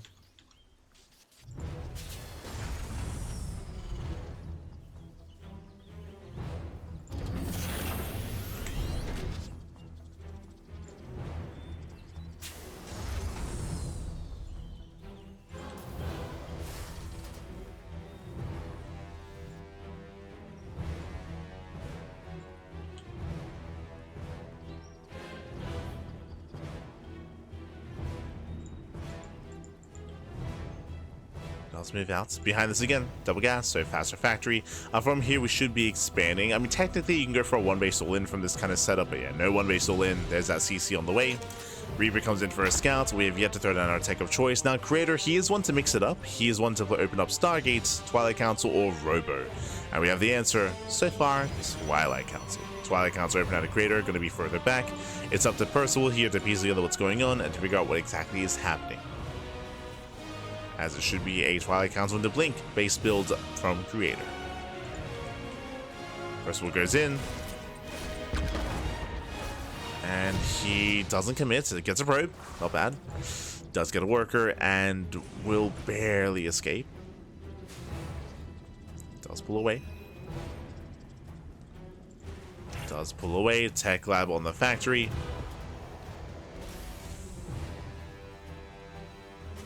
With this, we can go for the earlier Cyclone, or we can go for an add-on swap, but nope, there we go, no add-on swap.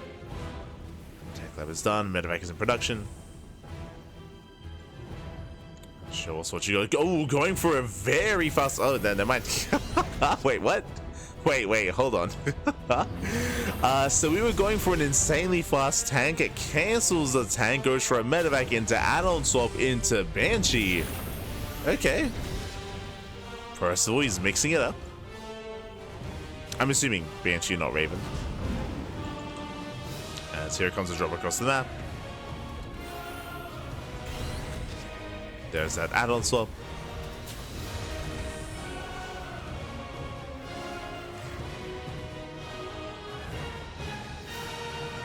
Behind this creator, he does open up 3-gate blink, but he will go for the robo before expanding. Nice drop it to the main. Widowmine does burrow. Oh! And will get a shot off. Nice pick up. Takes down a Stalker. One Stalker goes down. Percival, he will have to pick up. Let's get out of here. Does pull away. Back at him, there's that Banshee. Not Cloak, so it's going to be vanilla Banshee, but also really early tank production. Not as early as it could have been, but early nonetheless. Ah, single tank. Okay, single tank into fast stim. Like, we're being a little bit fancy here with our add-ons. As we go for another swap, going for a singular Banshee, no Cloak. Now going back into tanks. Like Percival, he's been jumping through a lot of hoops here when it comes to his build. Like, we've just been non-stop add-on swapping. Cloak is on the way. Banshee across the map. I believe the Observer just did barely miss the medevac. Does get eyes on the defense. The game from here continues. We have faster charge on the way. Third base being taken. A gateway explosion getting up to a 5-gate setup. Did I say 5? Getting into 7 gates. Jesus. 7 gates are on the way. Marines, they start to step in. Trading while they focus down. Oh, almost another probe. 1, 2, 3 probes going to be going out. The boys are being pulled. Oh, losing up to 6 probes. 7 probes going down. Banshee does hit the right hand side, but is going to be cleaned up. This Banshee was not really too worth it, but did cause a distraction to allow for these Marines to pop off. So damage was still done. From here, as we get into a 4th tank, we may just pull the boys. Do you see what I see? 2 more Raxes behind the natural. They're hidden. We have a 5-rack setup on 2 bases. No add-ons, no production, or no further tech. It's going to be a 2-base all-in. Okay. And we'll see if Creator's able to slow this down. Is getting a safety Immortal that will help against tanks. Bays on the way for Colossus. And we are waiting for the eventual move out. Or really, we're just waiting for the upgrades. Waiting for +1. Waiting for combat shields. Here comes the Unsiege. Here comes the push. And here comes the all-in. It's going to be 4 tanks. The move out is spotted. Creator, he's fully aware. Behind this, the boys are being pulled. And Creator, he will see everything. He will spot the boys. Ooh, and as the boys move out, Creator is moving in. He wants a medevac. Oh! And barely doesn't get it. Does settle for the tank. And tank goes down. Medevac as well. But Creator, he bleeds out some Stalkers.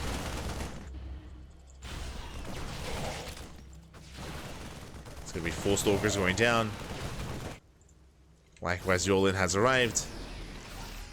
Creator needs a little bit more time for the Colossus. Ducking into the rocks. Make sure it doesn't get surrounded. Tanks are moving in. Tanks pushing forward, bullying back those zealots. Stalkers doing what they can. But that's still 4 tanks. And Liberation has arrived. Oh no! He stims in, he wants a Colossus, and it looks like he will get it. Yeah, Star steps forward, Colossus goes down. He's also trying to collapse in. But Percival, I think he has enough. I think he has too much. Percival, he's overstimmed. But he takes down the Gateway Army. He's getting on top of the Robo. Without the Robo, there's just nothing else here. Tanks, they move in, and he's done it. Wow, Percival, he has done it. Creator, he was here to go on a win streak himself. He was the favorite player. But Percival popping up for the all-in. GG gets called. And Percival, he will take down Creator 1-0 and claim another win. GG. Whew.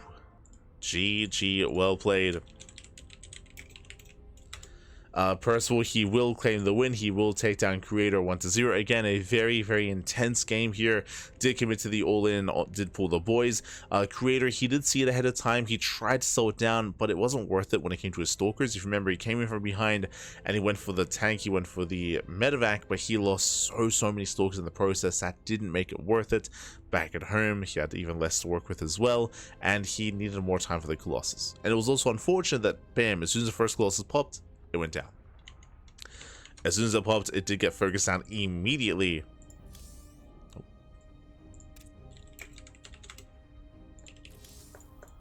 And with that, GG well played. Percival, he will claim the win. And now we have our next matchup. It's going to be, no surprise, another TVP.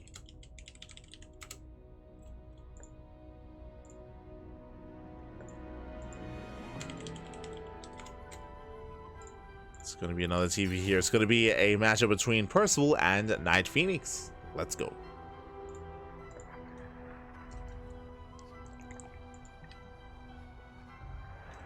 Here we go.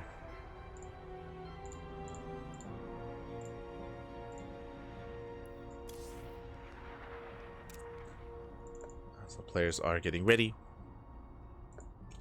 And again, NightPhoenix can be a very cheeky player. He can definitely be one that can catch you off guard and cause an upset.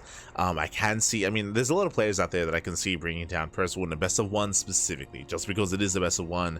So we'll see if he can pop off. But again, already a big shout to Percival because he had an impressive performance. Like, to bring down Creator, that's not easy. Not at all. Creator, he was favored. And I would still say he is favored in a longer series, but in a best of one small misstep, one small mistake, that can cost you the game and the series. That can cost you.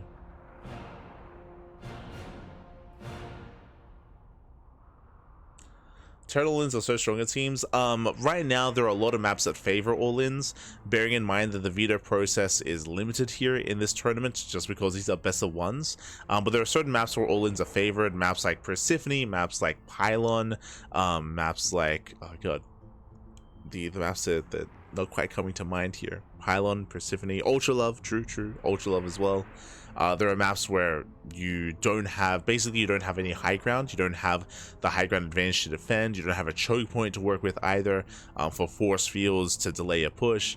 Like, they're not really as available in some of these smaller maps. So that's where like that kind of aggression is favored. Likewise, as we mentioned,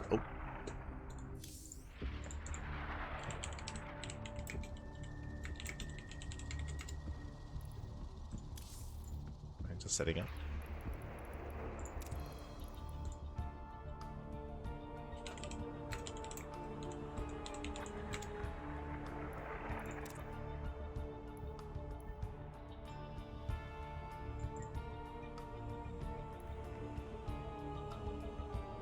So we are going to be setting up here.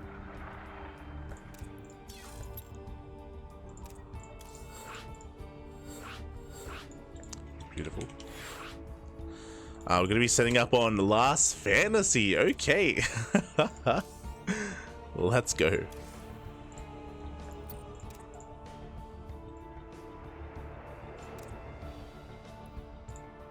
Alright, so I was referring to the Stalkers. Remember, if you remember the Stalker counterattack from Creator, he lost all the Stalkers, right? He got caught out. We saw that... He got caught out. He bled out a lot of Stalkers while trying to slow down the all-in, while trying to catch out the army. There was a lot that kind of went awry there for Creator. And the Colossus, as you mentioned. Yeah, and the Colossus. There's very little room for error. Very little room. But now we're jumping into our next game. We're jumping into Last Fantasy here, a 3-player spawn map. And I'm curious to see what our challenger has to offer us. Spawning in the top side of Last Fantasy, we have our Ukrainian Protoss player, the red Protoss representing Astronaut Esports. It is NightPhoenix. And spawning in the bottom left-hand corner, we have as opponent, we have the South Korean Terran player, the blue Terran representing Team Little Fairy, our current King of the Hill with 3 wins under his belt. It is Percival. Here we go. I would also say, as I mentioned previously, that all-ins are favored specifically in this tournament format as well, because this is a best of one. It's a best of one, not a best of three. So again, you have less time, less matches to acclimate to your opponent, to get a read on how they're playing, and to adjust over time. It's one and done, baby. One and done. Double gas opener out of Percival once again. So double gas into a faster factory, into a delayed CC. But when it comes to the meta of StarCraft, we spoke about this during the podcast. I do recommend it. So we did have our weekly talk show yesterday, if I recall correctly, and we did spend some time talking about balance and the meta, and we were discussing Hearthstone's proposed changes last night during the podcast as well. And something that we spoke about is about how the meta has been changing a lot when it comes to the top level TVP. Because yes, all-ins have been more common. They were more common during GSL Season 1 and during DreamHack Dallas. But the week after that, during the week of EWC, and the week since then, we have seen more and more Protoss players play very safe. Play very safe and very defensive. I don't think NightPhoenix is going to do that, by the way.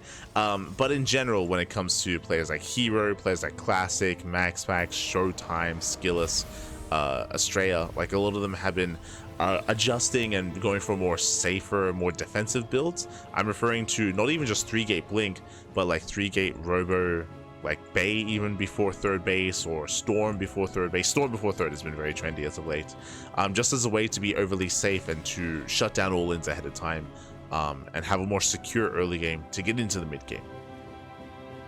So we have seen a lot of Protoss players adjust. Meanwhile, speaking of adjusting, Robo opener out of NightPhoenix. Interesting. Now, a Robo opener can be quite flexible. There are different ways to go about this. We can go Robo into fast War Prism to harass across the map. This can be a Robo opener into a fast Bay into fast Colossus to shut down something like a 3-axe or a 2-on-1. Meanwhile, we do have the CC on the high ground. So far, Tech Lab on the factory, but yet to determine what this Robo is going to be for.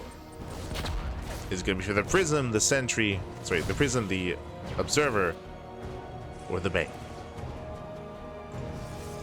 What do you have for us? Robo is done, going Prism first, okay. And again, with this War Prism, you can reinforce across the map, you can juggle your units, you can drop into the main. There's a lot of harassment potential here with this War Prism.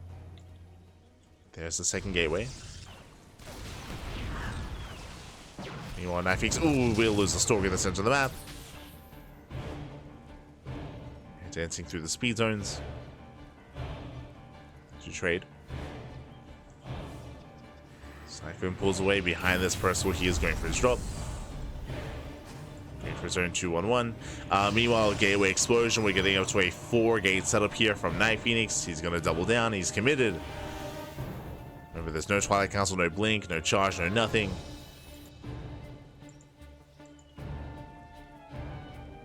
My drop moves out. And NightPhoenix is moving in. And back at home. Oh no! The mine's just gonna go off. Guess 2 probes. Likewise, Widow Mine into the main as well. Mortal production has begun. So far, good reactions here from NightPhoenix. And we are waiting for the warp in, waiting for the gateways to finish, I should say. The gateways just now finishing up. Back at home, what do we have to defend? We have a Cyclone, we have a tank. I'll be honest, I feel like Percival's looking pretty secure. Takes down the Adept.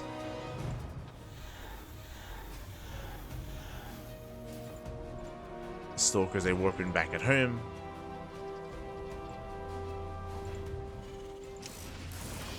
What do I drop back in? Gets another probe.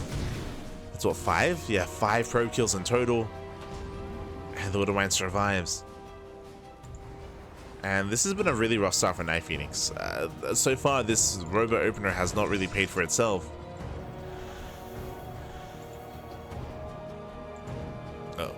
The Cyclones does get the lock on. Does get the lock on. The Prism takes a lot of hits, takes a lot of damage. Cyclone going to be hunted down. The Prism will be zoned away. Oh.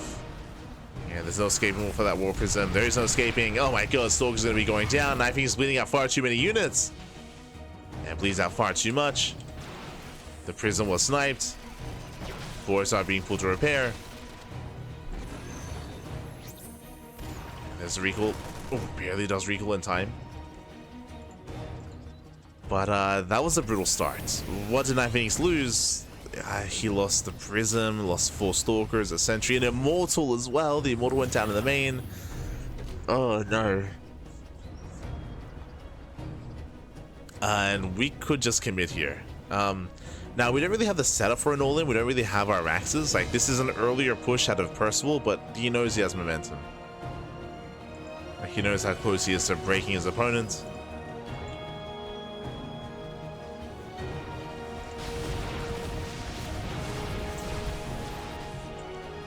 Percival does move out. Oh. Nice catch on the medevac. Tanks stay down, do siege up. Tank boy is going to be going up. Going for the Immortal. Immortal goes down, but does hack down all 3 tanks. Not bad. Oh god, but still. Oh no, the Prism! Yeah, Prism taking a lot of his. Prism goes down as well. Expensive losses for NightPhoenix. And even though he trades, we do see more probes going down here in the main.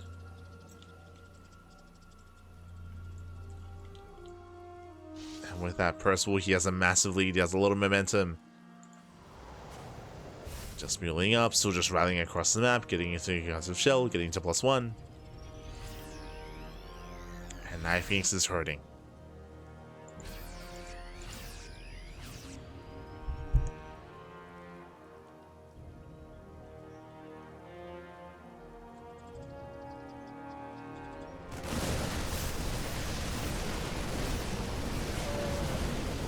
And we can see him engage here in the center, but he cannot take this fight. NightPhoenix has to get the hell out of here. Does pull away. Does pull away, does back off. Percival, he will just chase him down. And there's no power units here, right? There's no... the Force Shield doesn't quite connect. But there's no Immortals, there's no Colossus, there's no Storm, there's no Archons, there's no nothing. GG gets called, and Percival, he will snowball into a win. He will take down NightPhoenix and maintain his throne. Maintain his crown. GG. GG. Percival, he will still be our king of the hill.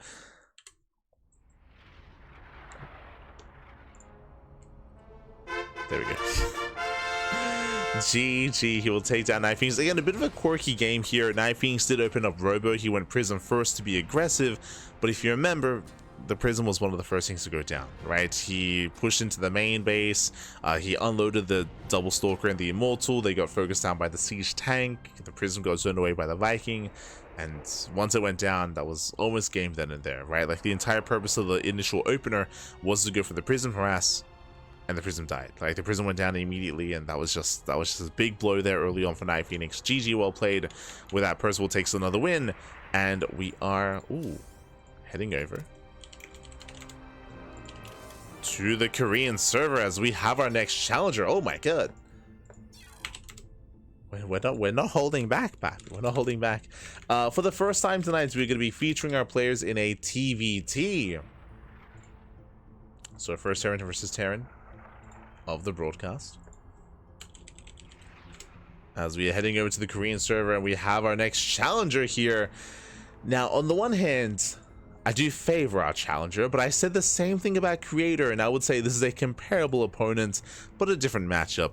Up next, we have ByuN. ByuN does step up, does step in, and it's going to be ByuN versus Percival in a TVT. Let's go.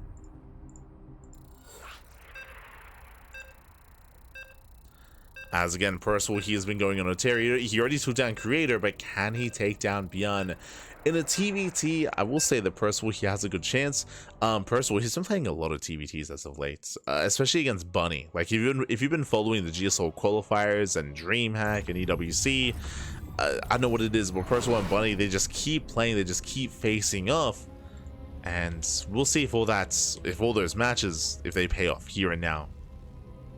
In this next TVT, as spawning in the bottom left-hand corner, we have our new challenger. We have our South Korean Terran player, the Red Terran, representing Shopify Rebellion. It is ByuN.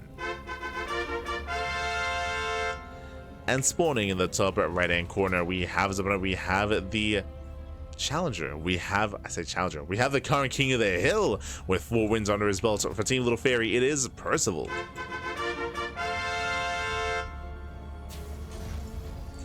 And if you're in the chats, you know what time it is. It is Gamba time. Predictions are open. Place your bets on who you think will claim the series. Best of luck in the chat as we jump into our TVT. And again, Percival, he hasn't been looking bad in his matches against ByuN and Bunny.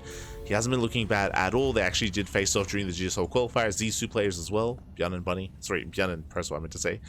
And of course, these matches go the way of ByuN. But Percival, he wasn't looking too bad in those TVTs at all.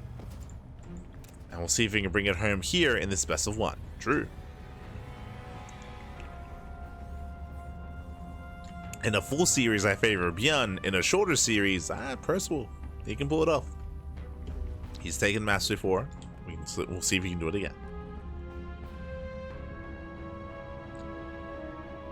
We'll love to see a heart emote someday. Let's go. You mean like a K-pop heart? Hold on.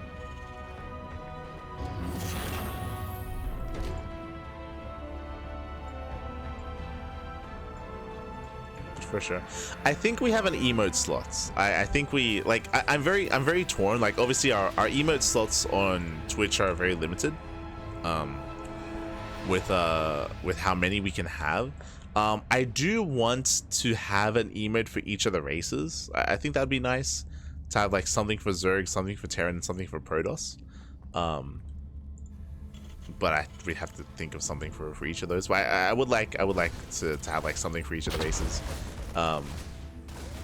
As we do initially catch out the Reaper. Rough start for Percival. Very rough start. That should not have happened. First Reaper does go down.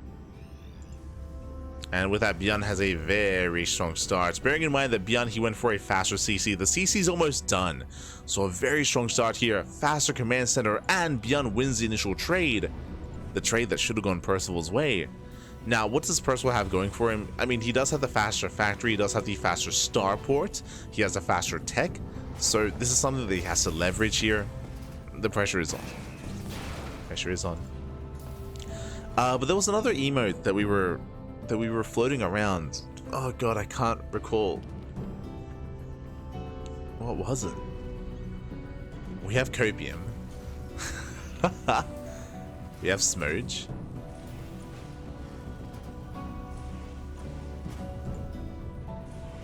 And there was, I think there was an emote that we wanted to duckify in some way.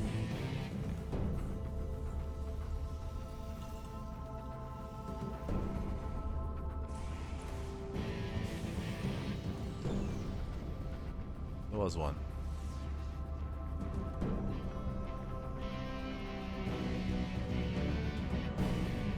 We'll figure it out. We'll figure it out. But definitely something that we'll think about. Just because I do think we do have an emote slot, at least one available. Some new emotes. Could it be a tuna? Yeah, for sure. Could be a tuna. Doesn't have to be a duck.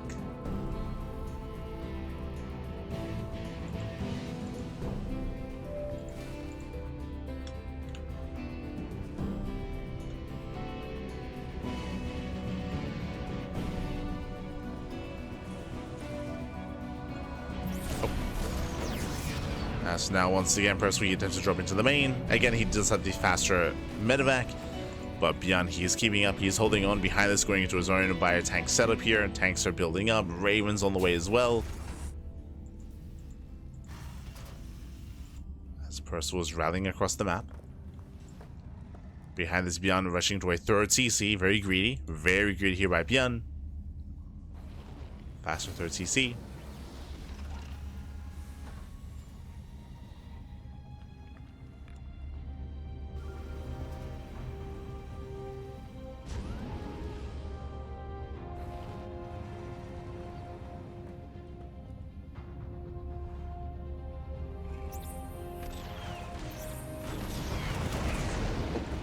Once again, does push in. Again, Percival is committed. going for a later third base, but it's still on the way, so not 2 base all in. Regardless of pressure is on, Percival will just contain. Liberation has arrived, going for the tank. Oh, not quite. Gets the bunker though. Bunker goes down. Oh, cycling lock on is brutal. But the Liberator is edging closer. Forcing back the tank. That's getting close. Boys are being pulled. Tanks are on siege. Yeah, quick moves here by ByuN. He will master stable, and with that ByuN, he breaks out. He breaks out, takes out 1, takes out 2 tanks. And can he get all 3? Looks like he can. That's gonna be close. Oh, takes out the Cyclone. Dynamic does pull away. Nice control here from Percival. Nice control, nice juggling. Oh, barely does not get the Raven. Ay, ay, ay. The Raven on 5 HP, 1 shot away from going down. Barely doesn't get it. Not like this. But you can see Percival, despite losing that fight, he doesn't back off. He doesn't back off. Again, it's all about delaying the third. It's all about containing. From here, pulls away for now, getting his own third base. And the game will continue. The game will continue here. ByuN, he doesn't really have any pushing power. Remember, he didn't get into early production or extra production until now. Just because of the third CC.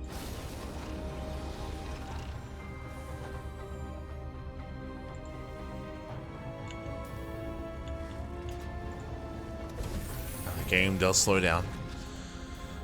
Whew, we can take a breath. We can take a breath. We can take a moment.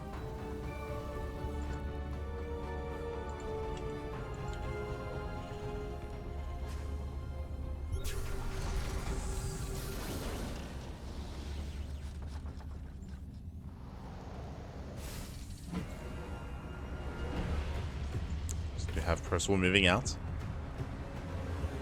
Does push to the center. Behind this is playing ByuN, don't get me wrong, but he's hyper-fixated on a mass Viking. Jesus. Up to 8 Vikings. He does have air control. Ideally, he wants that Raven. ByuN the versus Siege. Vikings that have in. They focus on the Raven. Sorry, it does go up. Does get the anti-arm missile. But despite that, Percival, he does win the battle in the sky, takes down all the Vikings, bullies ByuN back, and gets within range as well. Not bad. Some nice wins here for Percival. He does land, yeah, landing on top of the tanks. Tank line is going to be cleaned up, taking down every single tank. Yeah, massive win here for Percival. Takes down 3 tanks, took down the Raven, took down the Vikings, now pushing in. And ByuN is down to 1 tank. 1 tank left. Boys are being pulled into the Vikings. Oh god, this is going to be a tough hold here for ByuN. Tanks are getting surrounded, but it's going to cost them so many SCVs. Yeah, 15. 15 is 16 SCVs going to be going down. ByuN does survive. And Percival, he has no chill. He just keeps going. He just keeps pushing in. As he's just rallying across the map. You notice how close he is to breaking ByuN. ByuN now down in economy. Likewise down in upgrades. And with enough Marines, Percival, he can break that tank line. Not yet. Quite yet. Oh, does try to push forward. Percival, he's overextending. Yeah, a lot of supply in medevacs. He'll lose both tanks. Yeah, brutal loss here for Percival. He will lose every single tank. At least he should. There we go. Does weed out his tanks. Percival, he had a supply advantage, not anymore. And the game is evening out. Now, Percival, he's still up in SCVs, likewise getting a 4th base on location, so he still has the greater economy compared to ByuN. When it comes to the armies here, we do see that ByuN is up in tanks, ByuN is up in Vikings, ByuN is down in workers and Marines.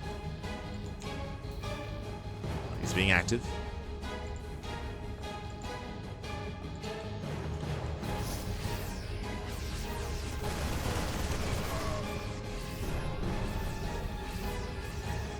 And he is being active. Tank is in position.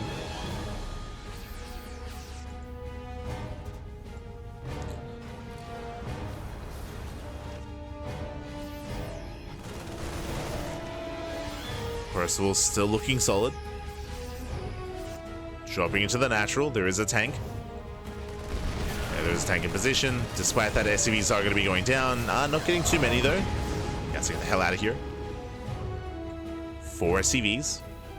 At the same time, Percival pushing on the right-hand side. He might be able to get within range of the CC. Specifically of that tank. Sorry, of that command center. He sims it. He wants the tank. No, sorry. Going for the CC. Going for the command center. Tanks do siege. There it is. Massive cancel. The base was almost done. Uh-oh. Yeah, it was almost complete. ByuN, he's hurting. Stuck on 3 bases, but he does get into the main. Uh-oh. He gets into the main base. Taking down 17 SCVs and a tank. Uh-oh, that should not have happened. Yeah, so many workers going to be going down, and this one double drop is winning it here for ByuN. He's coming back in this game. 29 SCVs. Oh my god. 29 SCVs going to be going down. Again, this should not have happened. Getting it, he's not done. He's not done. He's still going. 34. Oh god. And up until this moment, like, Percival, he was outplaying ByuN. Like, Percival, he was doing very well here. Trading against the army, catching out tanks, catching out Vikings, catching out the Raven. Like, Percival, he was playing so well this game up until this moment. 35 SC, like, just the one double drop. Unfortunately, the center towers, they just weren't in position. They weren't in position to scout this, to see this. More drops moving out. Yeah, sometimes one double drop is all it takes. And now we have 2. Now we have the second double drop moving in. We'll take down the CC. And Percival, he's all in. He's all in at this point, but there's a tank line waiting back at home. Yeah, everything's falling apart for Percival. It's all falling apart. Oh god. Stepping into a siege line, it's not pretty. More tanks going down. ByuN collapsing on the planetary. And Percival, he is torn apart. And this is often how we've seen Percival's matches against ByuN and against Bunny as well. Where Percival plays well and plays well up until a certain point, and then something goes awry.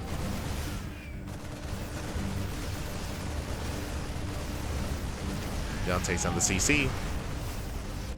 Like, remember, Percival, he even killed the 4th. He even canceled the 4th base. There was so much going well there for him. Aye, aye, aye. Setting up the surround.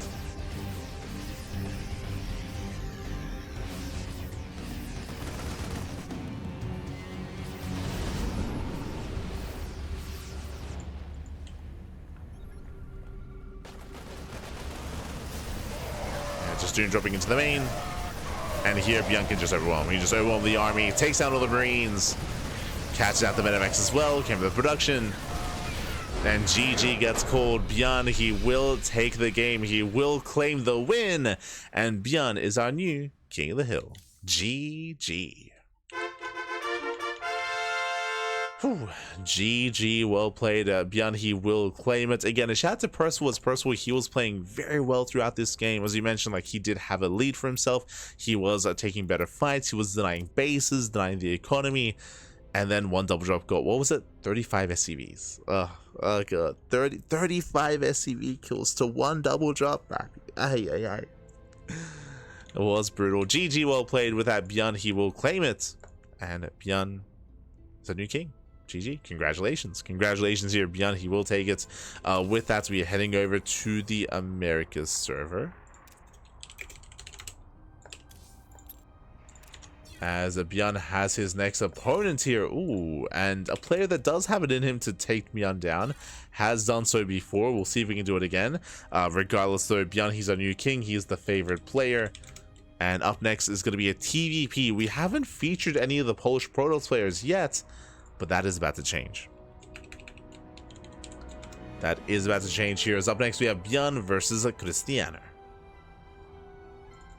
Let's go. Here we go. See someone asking, dumb question, but what is the purpose of experience for killing enemy units?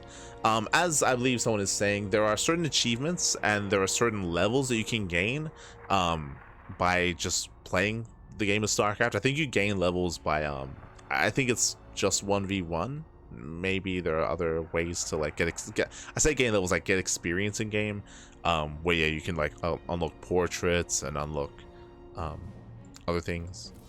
In the past, if you recall, it also allowed you to get experience for the war chest. If you remember, like you would gain experience for the war chest, level up, and unlock skins. But like it is a little bit outdated.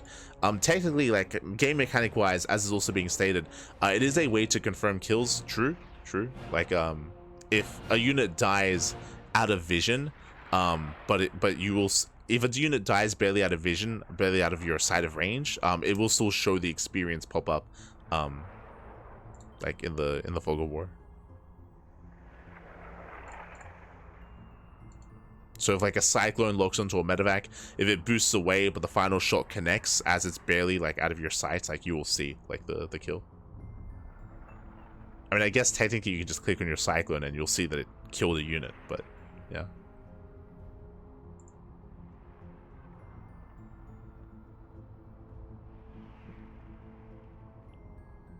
Percival's feeling it today. He was feeling it.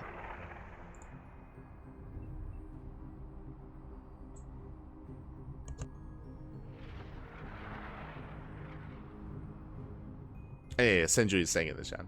If Wood Mine shoots and the entire unit leaves vision, you can still see the enemy unit die. Yeah.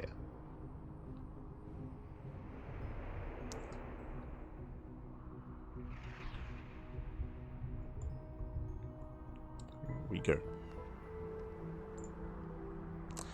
As we are getting ready, again, vetoes are underway. I will soon jump into our TVP as we are nearing the end of the broadcast. I mean, we've had a lot of short games, we've had a lot of all-ins, a lot of intense matchups, but we are nearing the end of the broadcast here as we are getting into match number 12. Oh, 15. And our next game is going to be on Oceanborn. Okay.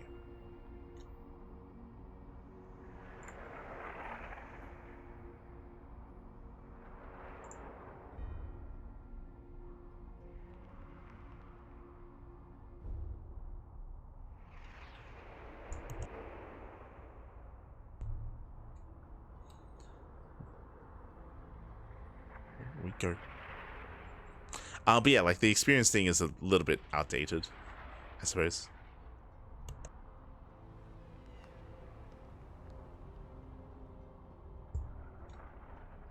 But has its uses.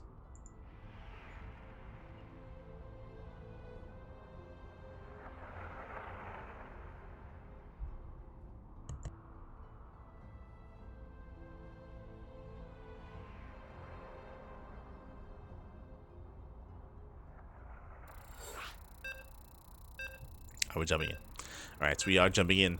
And again, up next we have Oceanborn. Oceanborn is one of the older maps in the map pool from the previous season. But again, this tournament does feature an extended map pool where players did vote on which maps to bring in, which like maps to add to the map pool, I should say. And Oceanborn was voted in. For good reason. It was a very popular map for sure, for a very long time. Very long time. Aggression is favored on this map, but here we go. We're jumping into our fresh best of one, and spawning in the top left hand corner of Oceanborn, we have our Polish Protoss player, the red Protoss representing Offside Esports. It is Cristiano, our new challenger. And spawning in the bottom right hand corner, we have our new king of the hill. We have the South Korean Terran player, the blue Terran representing Shopify Rebellion. It is ByuN. Going for a proxy 2x. God damn it. And if you're in the chat, you know what time it is. It is Gamma time. Predictions are open. Place your bets on who you think will claim the series as we are moving out with not just one, but with 2 SCVs. Let's go. Let's go.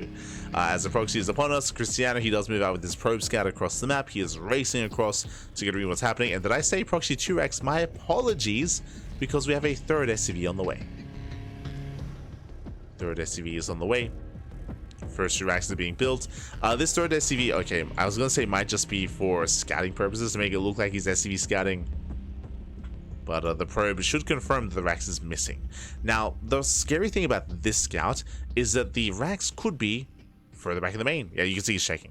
So first things first, as a Protoss player, you have to check further back in the main base. You have to check the natural, check the third location. It is not uncommon for a Terran player to hide their first Rax, not as a proxy, but as a fake proxy. And you can see, yeah, he's checking. He's checking the natural location. Is trying to figure out what's going on, whether it's real or fake. Meanwhile, ooh, there was a tech lab, cancels the tech lab. It was going to be proxy marauder, but now switching into proxy reaper. So ByuN second guessing himself a little bit here. So a little bit shaky. Meanwhile, the probe did scout on the right and now scouts on the left, and the probe does confirm the proxy 2x reaper. He sees no add-ons, no tech labs. Behind this, going for a robo opener. Very safe play here by Cristiano. Very safe. Yeah, the probe rescouts.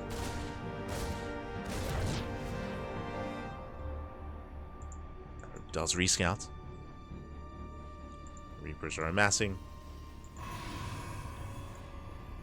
Adepts are being chronoed. Because he got scouted, ByuN, he's actually racing home with the Reapers. And he's already transitioning. Yeah, CC on the high ground, factory back at home as well. Again, ByuN even throwing down his own bunker. Like, he knows that he got scouted, so he's fully aware that Cristiano is good enough to shut it down. So ByuN backs off. He backs off, he defends. Raxes are already floating back as well. Cristiano, he checks, he confirms that the Raxes are or have retreated. And Cristiano responding with his own counterattack here, Robo into Prism. Now he expands, but soon Cristiano, he'll move out.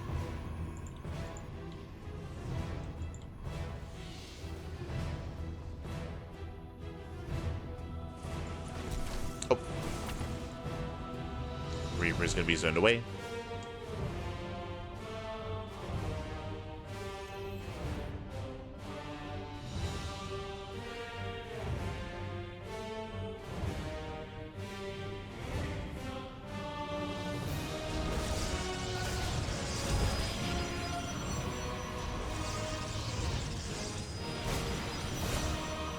Let's get into the middle line. Gets 1, gets 2. Not bad. Takes down 2. Takes down soon to be 3 probe kills. Nice damage.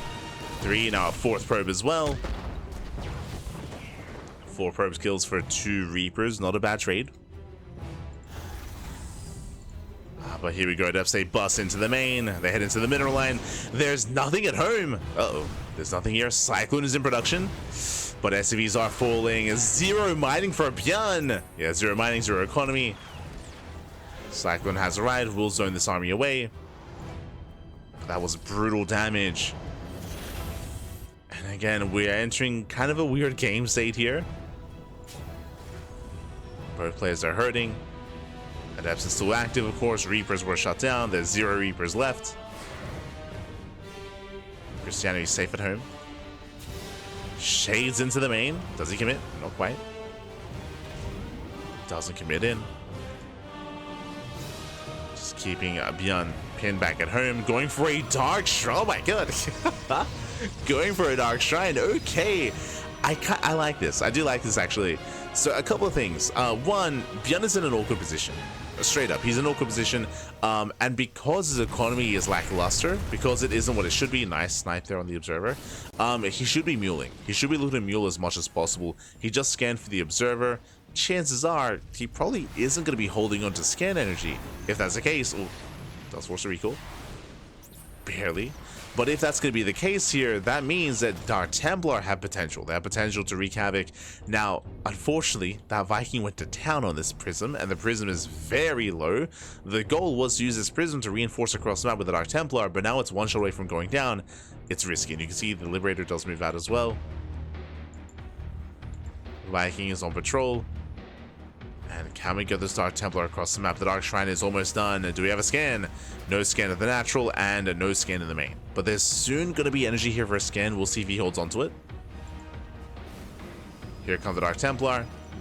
Liberator into the main base. He will soon have that scan. Does he mule? Prism's going in. He's holding onto the scan. Yeah, he's holding onto it. There it is, scan at the natural. Saves the Dark Templar. And that was the only scan. That was the only scan. The second scan still needs some time. And DTs are wreaking havoc. At the same time, though, 9 probes do fall. There's a second scan in the main. But DTs, they can walk away.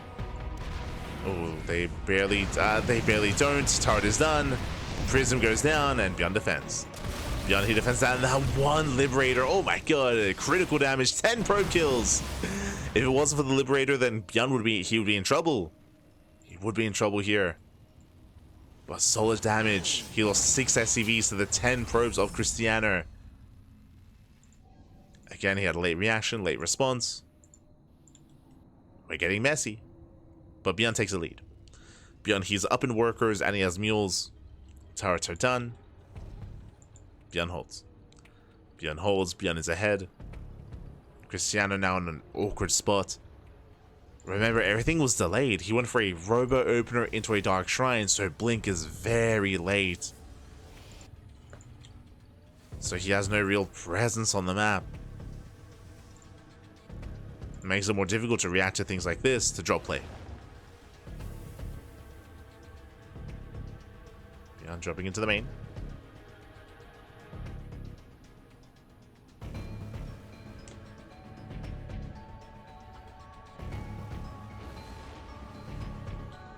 Does boost in.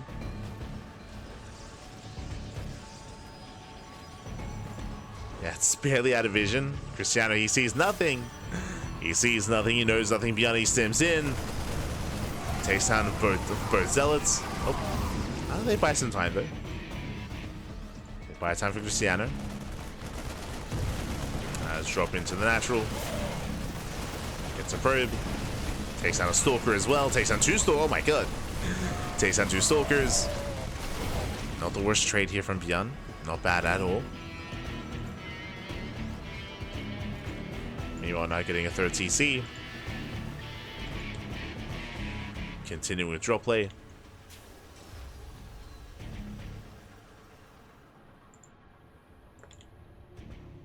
Continuing with those drops.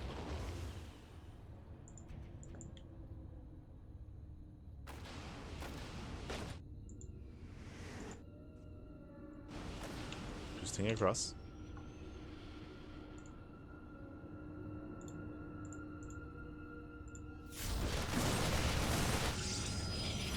I won't get much done here, at least. And then Cristiano is still on the road to recovery. There is potential with these Zealot run buys and Zealot drops, for sure. But he kind of pushed into the natural. Not like this. There's 4 tanks. Oh, God. There's 4 tanks waiting for him. Not like this. Calm down, Papi. Calm down.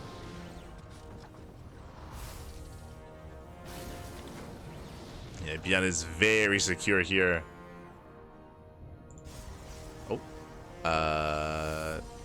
Meanwhile, as the Cristiano, as we do have a little bit of latency here now. Thankfully, this is high latency when there's no fight. Like, there's no big clash happening, there's no big fight occurring. So the game, thankfully, isn't being impacted by anything. But looks like Cristiano may have lost his internet. Hopefully we can bring him back, and hopefully he can join us again.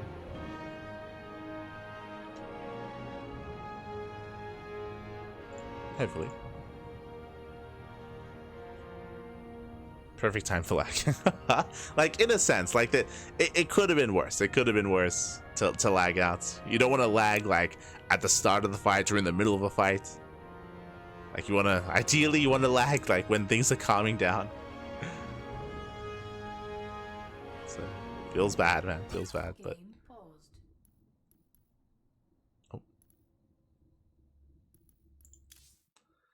Yeah, with that, we are going to be resuming from replay. We're probably going to be waiting here for Cristiano. And again, hopefully everything's okay. Hopefully it was a little bit of a slip up. There have been instances in the past where there's been like a power outage, or the ISP just has been uncooperative and the players had to forfeit. So that has happened before. Hopefully that doesn't happen here, right? Hopefully we're able to get Cristiano back and we're able to resume and continue. But we will have to wait for Cristiano to come back to us. Yeah. Smooch, maybe smooch.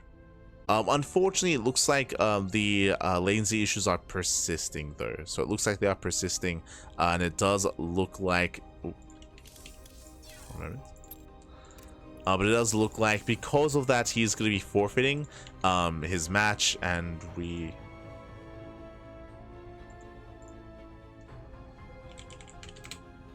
will be replacing Cristiano with another player. Ooh. Un momento.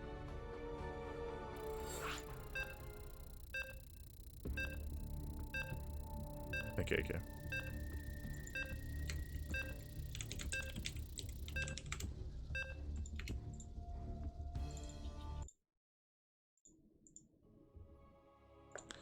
We are going to be replacing. And we are jumping into our next game. So unfortunately, Cristiano, he was just having a lot of latency issues and he just couldn't quite connect. He couldn't quite compete. So he did end up giving up his spot here to another player, another contender, and spawning in the top left-hand corner of Oceanborn. We have the South Korean Terran player. We have the blue Terran representing Shopify Rebellion. It is ByuN. And in the bottom right-hand corner, we have as a opponent, we have the green Protoss player representing CSO Esports. It is UedSoldier. And if you're in the chat, predictions are open, and place your bets on who you think will claim the series. Best of luck in the chats as we jump into our best of one. As a reminder, ByuN only still has one win under his belt. The match between himself and Cristiano was still very much so up in the air. Could have gone either way. And again, this is more of a replacement match, more so than a forfeit match or like a free win for ByuN. So to have UedSoldier stepping in.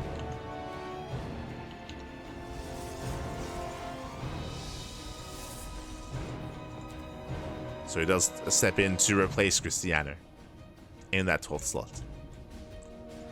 Oh boy, okay. So UedSoldier, we'll see how he does approach this. He's also been dedicating a lot of time, a lot of effort into StarCraft, has been improving quite a bit over the past 6 months. But how does he compare to ByuN? For now, Gate Expand. Economic opener out of UedSoldier. Meanwhile, ByuN across the map, double gas opener, faster factory, a much more aggressive start here by ByuN. I'm going to say a much more aggressive last game. ByuN did open up 2x Reaper, true. He did double down and go for a proxy. But here, this can turn into something even more aggressive in a sense. This can lead in towards 2-base play, into 2-base all-ins. So we'll see what kind of add-ons we go for and what kind of setup ByuN has.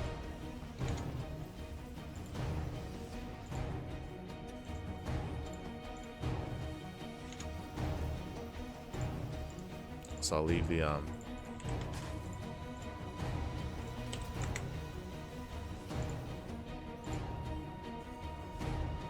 the comments in our YouTube chat as well,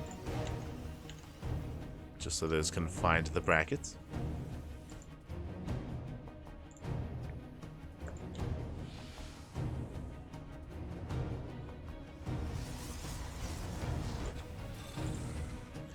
Likewise, we have a tech of choice. Twilight Council open out UedSoldier going into Blink.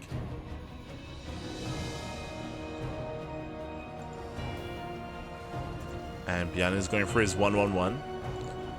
Reactor on the racks. No tech lab. Okay, no add-on. Spoke too soon.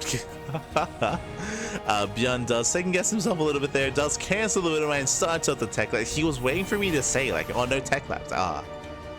Then he starts a tech lab. I see. From here, he can go into a Cyclone or go for an add-on swap. There it is. Gonna be Cyclone.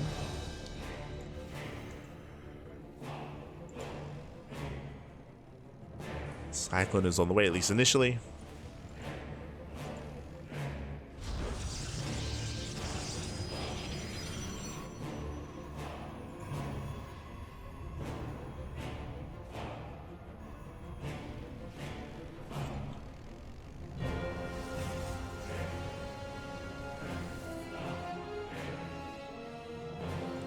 Does thread in the push.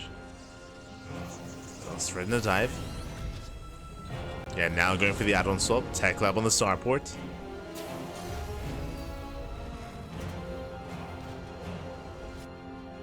And is going for not the Banshee, but the Raven follow-up. Okay. Raven is on the way just to keep up the harassment. Nothing too committed yet out of ByuN. Does have Reaper heading towards the main base. Likewise, Cyclone dropping towards the natural. It's up to UedSoldier to keep up. As he's throwing down extra... Oh my god, he's going into 4-gate Blink. Okay, it's been a while. But 4-gate Blink Stalker out of UedSoldier. Much more of a rarer build. As ByuN is deflected. But again, we have 1 gateway here at the natural. We have 3 in the main. So UedSoldier is going to be hyper aggressive. And behind this, how many tanks? The SimCity's not quite there. Ah, there it goes. Walling up. He's walling up. There we go. Double bunker here on the low ground. ByuN, he does realize that he's in a bit of danger. The aggression is coming. Stalkers move out. ByuN is set up. And we'll see if UedSoldier can dive on the tank or even into the bunkers. Now does focus on 4 probes. Nice damage. 5 probes going down. 6 probes even. Jesus. 6 probes do fall. Meanwhile, the tank does not cover the low ground. Dives on the bunker. Yeah, first bunker goes down. Boys being pulled to repair. And it looks like they will barely repair in time. The bunker will stand strong. Ooh. Even catching one of those stalkers. Rotates into the main, going for... Oh god! Does a nice stim. But takes a lot of tank shots to the face. A lot of shots to the face.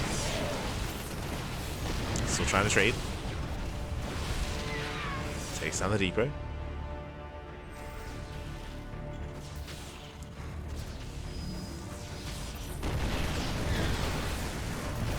Diving the army. Gets one of the tanks. Some of the boys are being pulled. That second tank is getting so many volleys off though. Oh god, so many stalkers go down. Yeah, ByuN holds. ByuN holds. He shuts down the army, forces it out of the main. And UedSoldier, he's in a rough place. Behind this, probes are still going down as well. Brutal damage. Bearing in mind, 4-gate Blink, there's no third. There's no third expansion. UedSoldier is basically a 2-base all in. And he's not getting enough damage. This is not good enough.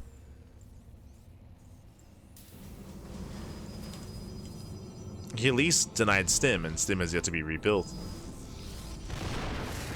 Oh god, once again he dives in. Does 2-shot the tank. Oh, he pays the price. Leaves out so many stalkers. Time and time again. Down to 4. Sorry, down to 5. Pulls away. Tank gets replaced. And again, the one saving grace here is that there's no Stim. If Stim was done, I mean, it'd be crazy. It'd be over. These lads would be punished so hard.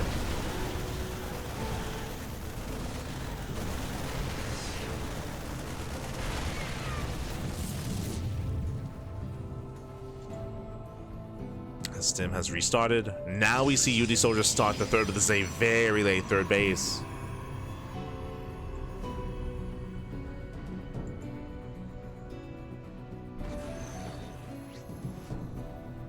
It's a recall.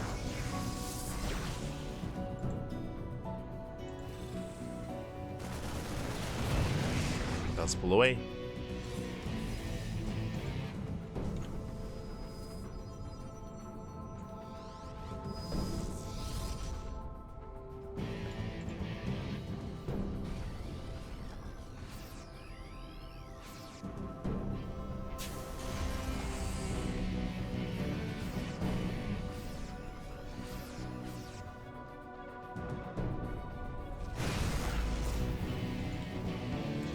And here comes the main push. And again, UedSoldier, he's just split out so many units throughout the course of this game. He doesn't really have much of a standing army.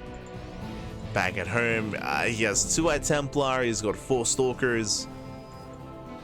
You can see he's trying to catch some reinforcements.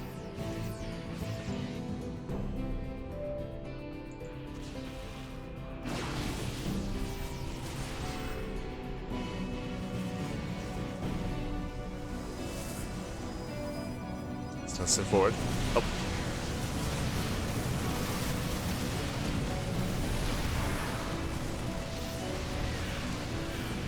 So now Stim in. Again, that storm just not finishing.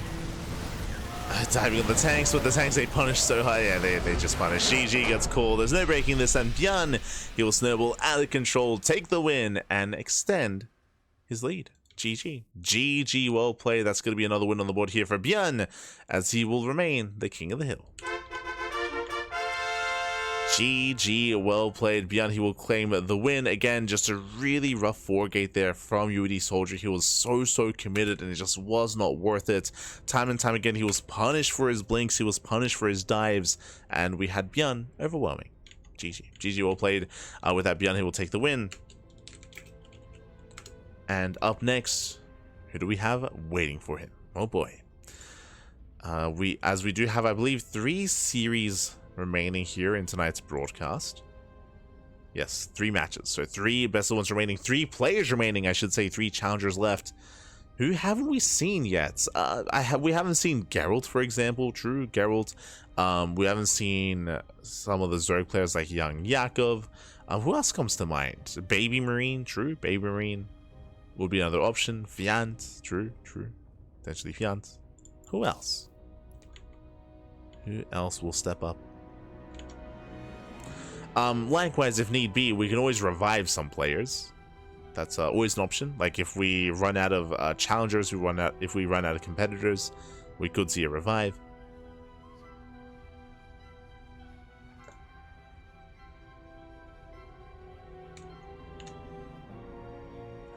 We'll see. This is when Miyamika comes out of left field. Gibbs, the Miyamika.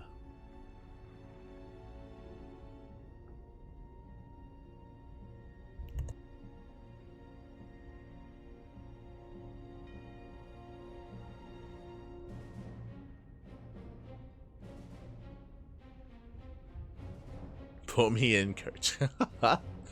Oh, let's go.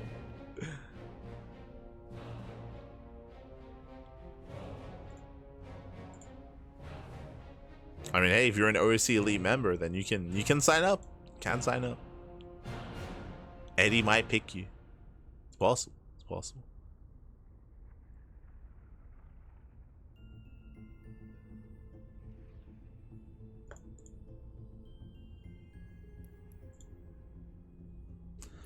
But I don't notice anyone in game yet, so it looks like we might need a moment here to pick our next challenger. Might need a moment. What am I looking at? Oh god. Oh, I do see someone coming online. Yo, is it time for the ByuN Slayer himself? Let's go. Is it time? It might be.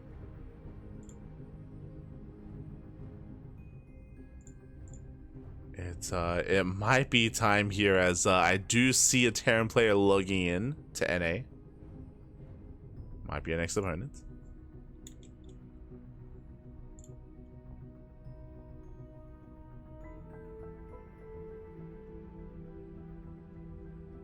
For those who recall, Nicoract, who was known as ByuN Slayer for quite some time, actually defeating ByuN consecutively in OSC King of the Hill a couple of years ago at this point, but he would be the one to bring ByuN down in these best of ones. And even this weekend, during Sparkling Tuna Cup, Nicoract also did force ByuN to the ace match as well. So Nicoract, he would be a worthy opponent for sure for ByuN, is one that can bring him down, assuming that Nicoract steps in. But he is definitely one of those regulars that we expect to be seeing here in OSC King of the Hill. We'll see.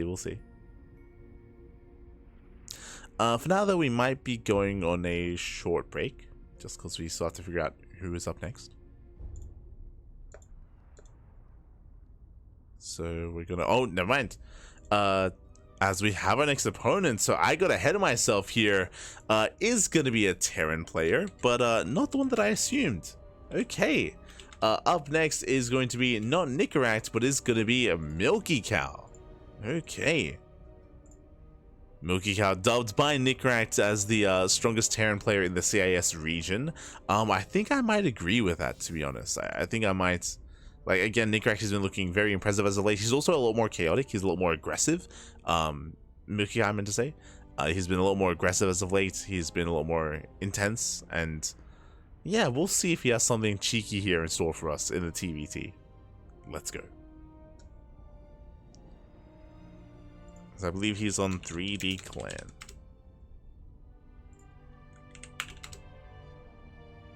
Beautiful. And again, we are coming down to our last set of players.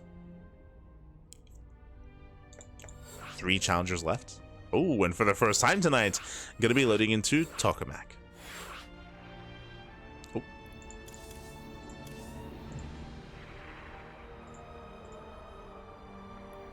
Oh, never mind. Never mind. Wrong map.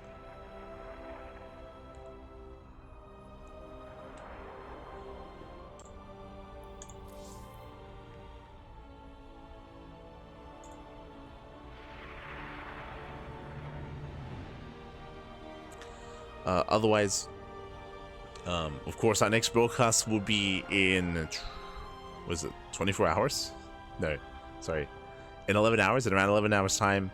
KSL is of course right around the corner, so we're gonna be waking up in time for that over the weekend. I have to get ready for cheese as well. True, Cheeseadelphia also over the weekend. We'll be getting ready for that.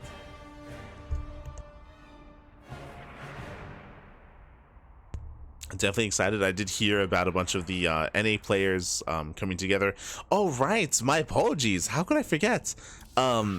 We found this out a couple of hours ago when we were laddering, when we were streaming. But Geralt, right? There's a reason why Geralt isn't here. Geralt, he's not going to be playing in today's tournament because Geralt is traveling. He is traveling to the Americas to compete in Cheeseadelphia. Like I had no idea. But yeah, he's going to be traveling. We found out because a couple of hours ago I was streaming on my personal channel, and Dave showed up, Dave Testa, and apparently Dave, he's going to be casting at the event. He's going to be casting at Cheese, and he's actually going to be booking a hotel room with Geralt. Like they're going to be saving costs. They're going to be sleeping together. It's like Mixu and Vindicta all over again. But yeah, Geralt, he's going to be traveling, which is really cool to hear. Really cool to hear. I know that he traveled to the UK for Epic LAN, and now traveling to the Americas for Cheeseadelphia as well. Crazy. So yes, Geralt, he's currently mid-flight, heading to the Americas.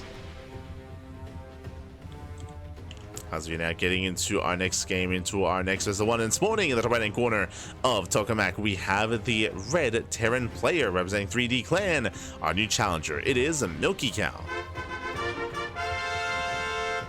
And spawning in the bottom left-hand corner, we have the South Korean Terran player. We have the blue Terran representing Shameless Rebellion. It is ByuN. We go.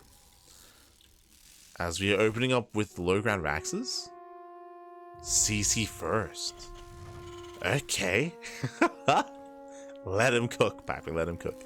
If you're in the chat, predictions are open. Place your bets on who you think will claim the series. Oh, actually, I may have to set that up manually. My apologies. Yeah.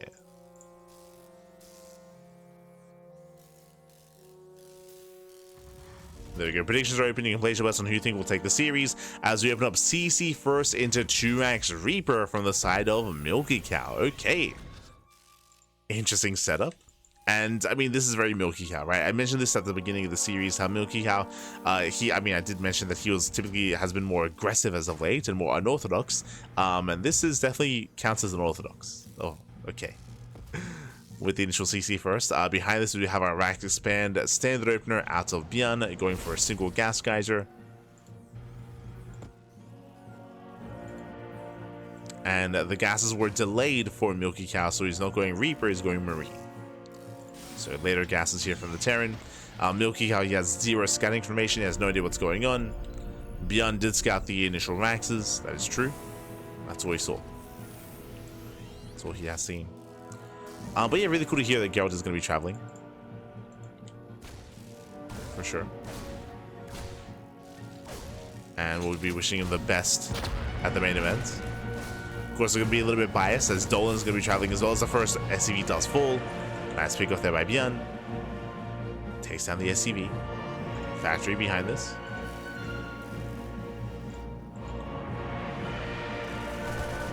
Looking for a way in.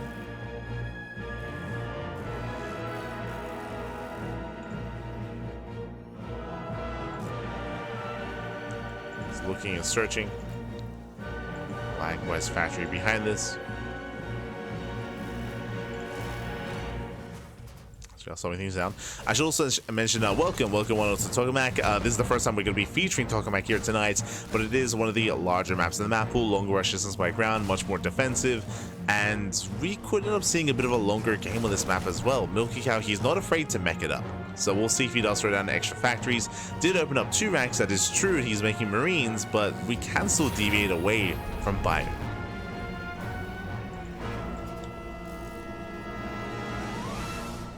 As tank production has begun for ByuN. Racks will float back.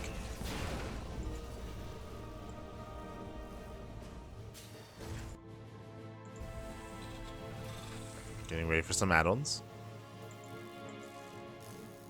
I'll be honest, I'm still not entirely convinced this is going to be ByuN from MilkiCow, but we'll see. I've been fooled before. 3rd CC. 3rd CC after the starport. Much more economic here from MilkiCow. I would say greedy. Back at home, ByuN, he doesn't get his own yet. No 3rd command center going into tanks, is going into his own liberators instead.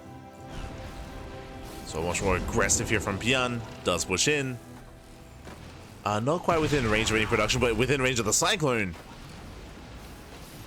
Tank volley goes off, dropping into the main, getting within range of the CC, and can he force a cancel? Oof, does get within range, delays the command center, brutal pickoff. Oh god, and he has to pull the boys. Yeah, MilkiCow, he has to commit. Voids are being pulled, he has to save the base, and he will, but at what cost? Losing 8 SCVs, 9 even, oh god. 9 workers do fall, another tank has arrived, takes down the depot. ByuN, he doesn't back off. Behind this 3rd CC on location. ByuN catching up.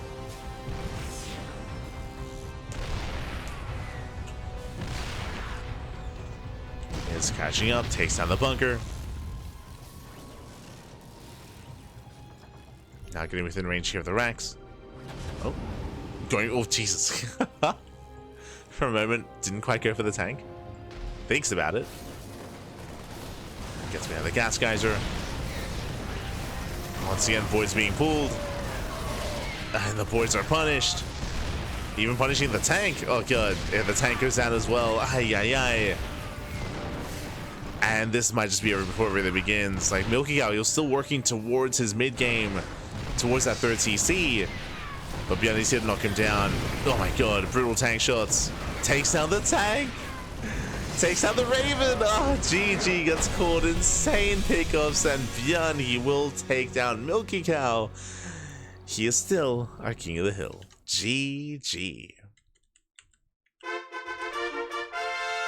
GG, well played again. ByuN popping off with a minimum amount of units. Again, it wasn't ever an overwhelming army. It was a tank, it was a handful of Marines, but it was always just enough to break or to punish MilkiCow. As a reminder, MilkiCow was going for a greedy build. Remember, he went for a very fast 3rd CC, and with that, he was punished for it. He wasn't quite able to get a read on the move out, on the drop, wasn't quite able to deny it, and yeah, again, that drop into the main base was brutal, losing so many SCVs. The tank surviving, pulling back, still pushing towards the natural as well. ByuN just had no chill. He had no chill. GG, well played. And with that, ByuN, he will claim the win. And now we have our next setup here. I did notice him logging in earlier, so I wasn't going crazy here. It is going to be the ByuN Slayer himself up next. We do have another TVT between ByuN and Nicoract. Let's go. Again, Nicoract here does have a history with ByuN. They do often go back and forth in these best of ones, and even again earlier this week, a couple of days ago, we had Nicoract forcing ByuN to the ace match. Did still go the way of ByuN, but it was very close. I still remember it was very close. It was almost 2-0 in favor of Nicoract. Nicoract was in a better position, and then it all just kind of fell apart. It slipped through his fingers. But he does have a chance here. As a reminder, though, this is the best of one. Best of one, only one game. Anything can happen. Spawning in the bottom right-hand corner of Pylon, we have our challenger. We have our would-be usurper. Ooh, we have our red Terran. For the Platinum Heroes, it is Nicoract. And spawning in the top left-hand corner, we have the blue Terran player. We have the South Korean Terran with 3 wins under his belt. The current king of the hill for Shopify Rebellion. It is ByuN. Let's go. Let us go.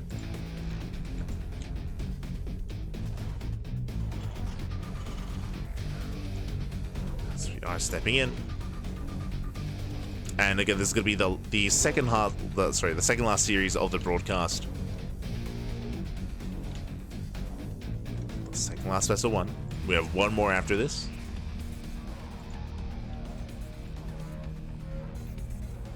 One more to go.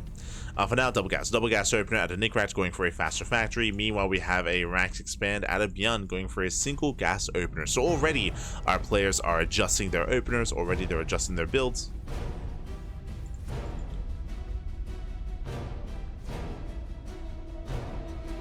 Go.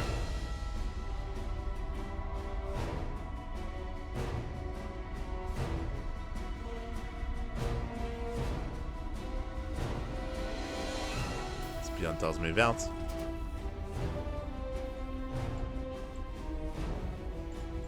And again, is going for that faster command center. So ByuN is going for an economic opener, as he does open up with a single gas geyser. Nicoract going for something more tech heavy. Technically, with this, we can see a 1-base all-in, but they should just be racks into factory into a CC. Into a delayed command center. From here, we can go into Reactor Reaper Hellion. We can go into early mine. We can go into early cyclone drop, early tank drop.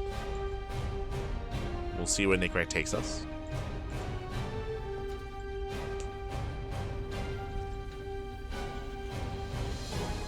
Says that CC on the low ground. Safety bunker for ByuN, playing it safe. Bunkers on the way. Ooh, and we are going Reactor Reaper Hellion. Okay, let's go. Now we'll see how many waves of Reaper and Hellion we actually invest into. This could just be triple Reaper, single Hellion. We can go up to 5 Reapers and up to 2, up to 3 Hellions.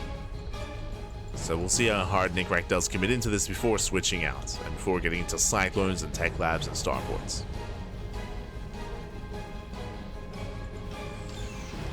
Starports on the way. To see Reaper into Marine production into the initial Tech Lab for ByuN. That is the second Hellion popping out. And looks like we are stopping at 2. Okay, so it's going to be double Hellion at triple Reaper. We're not going up to 5 Reapers, we're not going up to a 3rd Hellion. So this isn't too aggressive, it isn't too committed. Ideally, though, you do want to get some damage with this. Ideally, you want to rush past the bunker into the mineral line. Speaking of, does rush past. Reaper goes down. Oh, but he will lose the Hellion. Yeah, 1 Hellion does fall, but does get into the mineral line. SCV's going to be going down. He gets 1, 2, 3 SCV kills. Oh, barely 2. 2 SCVs. Nice target firing on the Hellion. Marines are cleaned up. Can we focus on another SCV? Oh, barely can. And with that, the trade does end. It's going to be 3 Reapers, 2 Hellions for 3 SCVs, 4 Marines, and a Reaper. It's an okay trade, but ideally he wanted more damage. He wanted more workers. Ideally he wanted more SCV kills. So let's say better defense here for ByuN. From here he does Mule. And we actually do see Nicoract doubling down, going for the Tech Lab, going for Cloak Banshee. Okay. So Cloak Banshee out of 1 Terran. Meanwhile, we have Raven out of the other, which is more standard. Likewise, this time ByuN taking a page out of MilkiCow's book, going for a faster 3rd CC. So ByuN is being greedy, and we'll see if he gets punished for it. As Nicoract is moving out. Investing into another Banshee.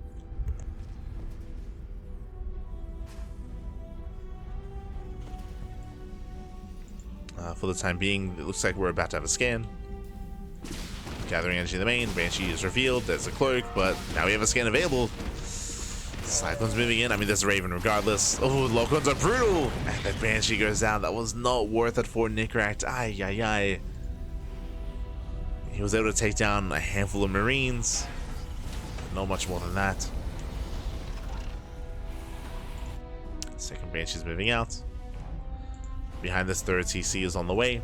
It's almost done for ByuN, so ByuN does the economic lead. So far, ByuN is in a slightly better position.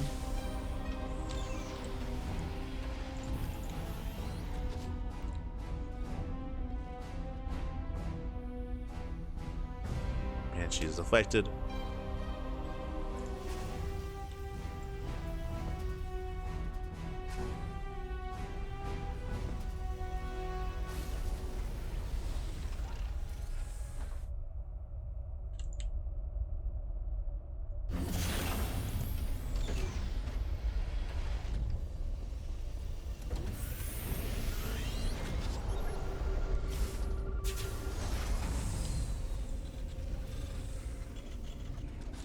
The game is going to slow down, so slowing things down. Again, it comes down to who's going to be the first to establish that third base. ByuN should be the first to float over, as he is gaining map control. And ByuN, what does he have to work with? He has interference matrix, he has 2 Ravens, we have an equivalent tank count. Vikings in favor of ByuN. So ByuN is pushing. Now landing his own third. Nicoract is exposed. Again, I mean, these Ravens are just such a big threat to Nicoract. Does siege. Catching up the Marines, landing the Vikings. Here come the Disableds, catching out every single tank. And GG gets called. GG gets called. Again, the Disableds are brutal, and ByuN, he will claim the game and take another win. GG. GG, well played. Just a very rough start for Nicoract. It didn't really come down to this push. It came down to earlier than that, to before that, the Banshees. It was a big investment into Cloak Banshee. Remember, Nicoract, instead of going for his own Ravens, he chose to go into Cloak Banshee production instead, which has potential to do damage, but as we saw, did 0 damage. It didn't kill any SCVs. They were shut down by the Cyclones, and with that, Nicoract did fall behind. With that, ByuN was able to excel with his Ravens instead. Was able to break out. Even before that, had a better trade against the Reaper Hellion, and with that, GG, ByuN does take the win, and we are down to our final best of 1. There's one best of 1 remaining here, 1 series left, and I do notice someone logging in. Hold on.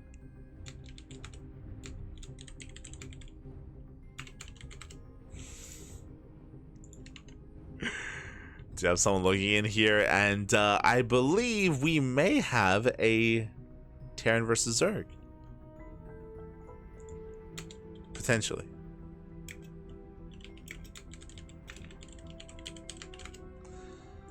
Here we go. As Vitas are underway. And ByuN is 1 game away from becoming this week's King of the Hill. Oh boy. Or this week's final King of the Hill, I should say.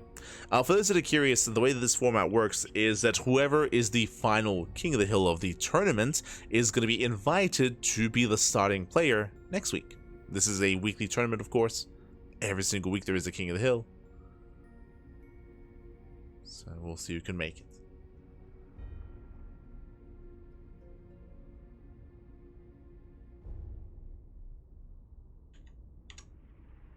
Here we go, and yep, there we go. Yeah, we did see him logging in. Up next, it is going to be a TVZ. I'm assuming Terran versus Zerg and not Terran versus Protoss. But up next, it is going to be a TVZ between ByuN and Eba. As we have our final challenger. Let's go. Another player from the Platinum Heroes.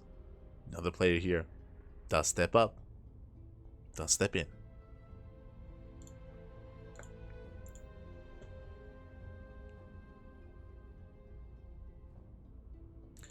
Again, I'm assuming is going to be playing Zerg, but we'll find out.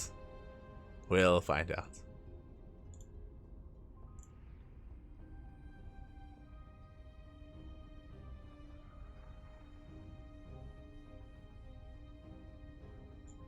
as they do need some time to set up their vetoes.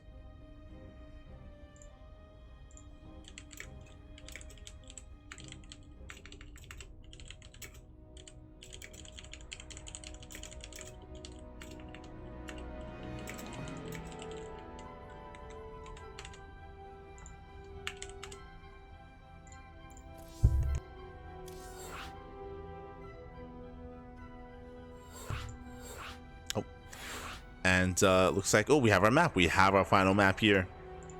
It is going to be on Pylon.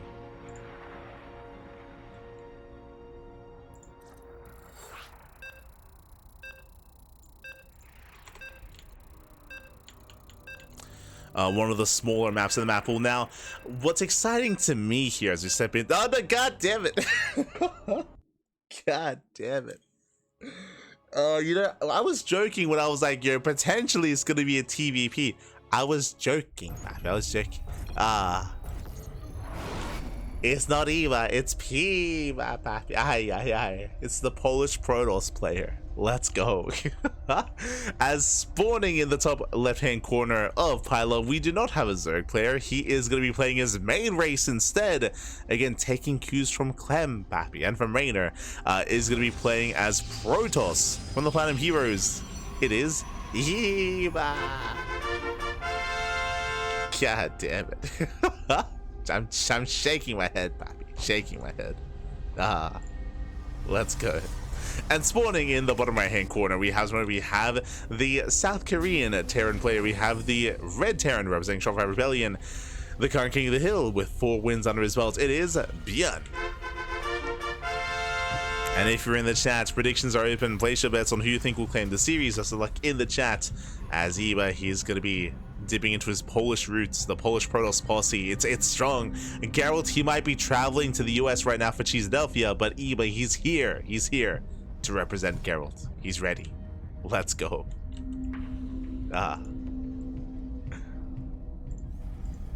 As for now, we have our double gas opener out of ByuN, and going for a faster factory, going for a more aggressive start. And we'll see how Eba performs here. Now, for those who are unaware, Eba, his Protoss is actually pretty good. There have actually been seasons where his Protoss is ranked higher than his Zerg. So he definitely is no slouch here when it comes to PvZ and PvT. Like, he can be quite terrifying in his own right. But I haven't seen his Protoss in quite some time, I'll be honest. It's been a couple of months. It's been a couple of months since I've seen his PvT, so I don't really know what to expect. We'll see. We'll find out. What does he have in store for us? Eba has been adopted by the Polish. Why isn't he pink? True. He needs to be pink or purple. True. Here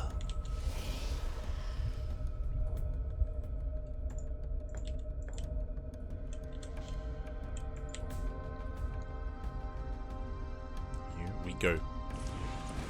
As the Reaper does dive in, is going to be a Twilight Council opener out of Eba. Here's going to open Twilight Council.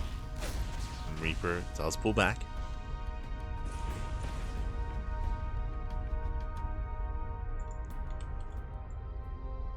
This is when ByuN's like, wait, what?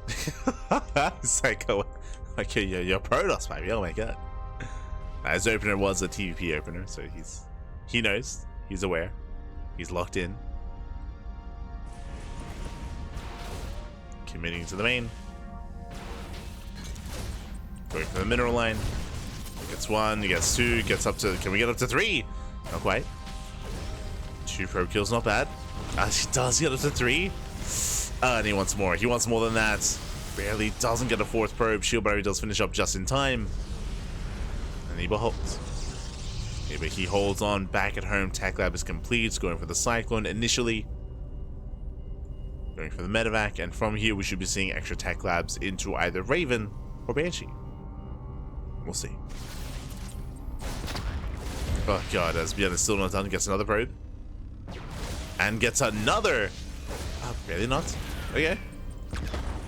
Really not. Bleeds out of Hellion. Dives into the main.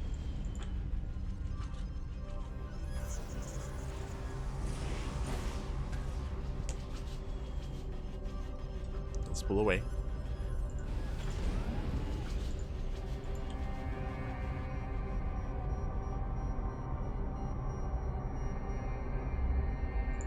So here comes that tech lab. So tank production has begun. Tech lab on the starport.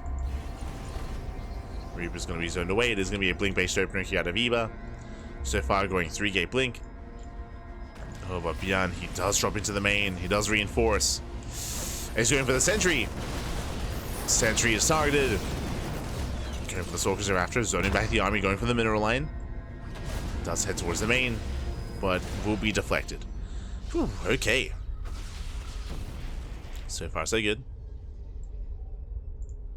Eba holds.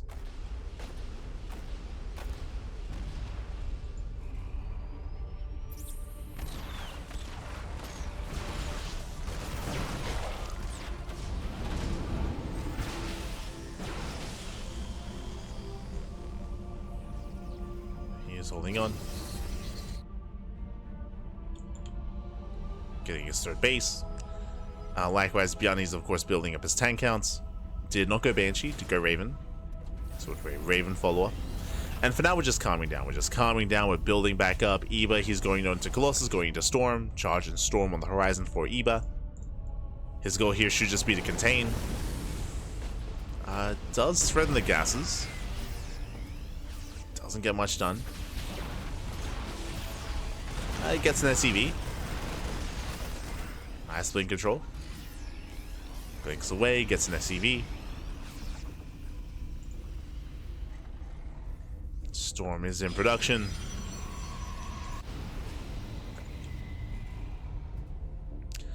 And I was gonna say the Storm should be ready for the move outs, but ByuN is pushing very early here. Well, at least he tries to.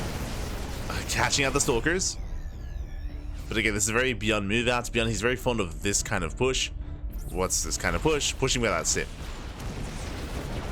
As Stim, it only just began. Like, Stim is nowhere near finishing, but ByuN is moving out with tanks. Like, the real DPS, the real backbone of this army, going to be the tanks, not the Marines.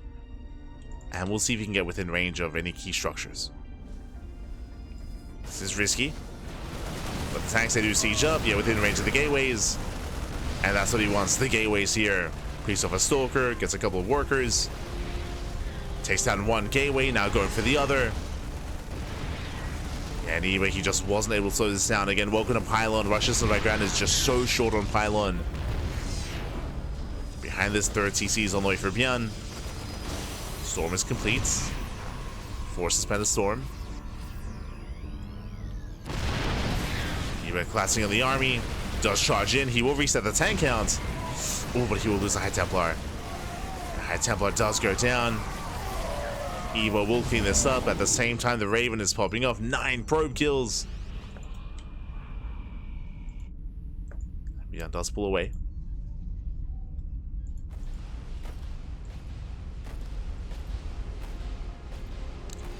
Now, was this worth it for ByuN? Because, oh my god, as a matter of fact, barely gets away. But ByuN did lose 3 tanks, right? He lost 3 tanks. This also means that his mid-game push is going to be weaker because now he's down to 0 tanks and he's not going to replace them. So Eba, he can recover. I would say economically, ByuN is ahead. ByuN, he has an equivalent worker count and he has mules, and he's about to claim his 3rd. It's on Eba to recover. So he was going double forge. Double forge, double upgrades.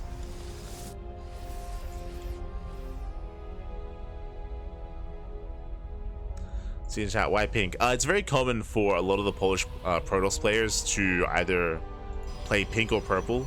You just commit to the alliteration. The pink Polish Protoss players, or purple. Like players like Geralt, Art, Christiana, Jumy, Rodzin.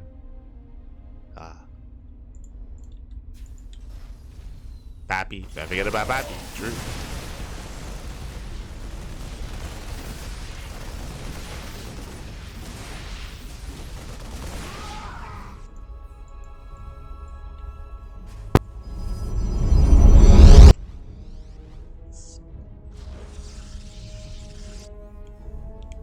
As the game is slowing down, Eba claiming his 4th, at least trying to.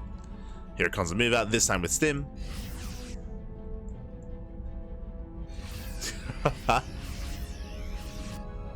I mean, technically true, Senju. Technically. Ah, it all makes sense now. It's all coming together. Now, when it comes to ByuN's move out, he does have 2 ghosts, he does have EMPs ready. Does scan, does pull the High Templar, he's coming in for the EMP. Oh, does land. The EMP does land, 1 storm connects. Just the 1. Meanwhile, High Templar, they do come in from behind. Oh my god, the flanking High Templar, very nicely done. Storms do connect. Eva, calm down. I was looking for them. I was like, I swear there was another High Templar. Came in from behind, caught ByuN with his pants down. Very nice moves here out of Eva. Very nice. With that, Eva does take the fight. ByuN forced to back off.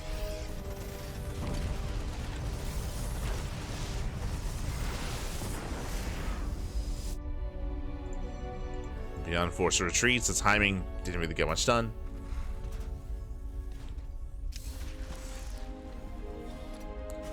The noise, yeah, I do apologize. There was an audio issue on my end.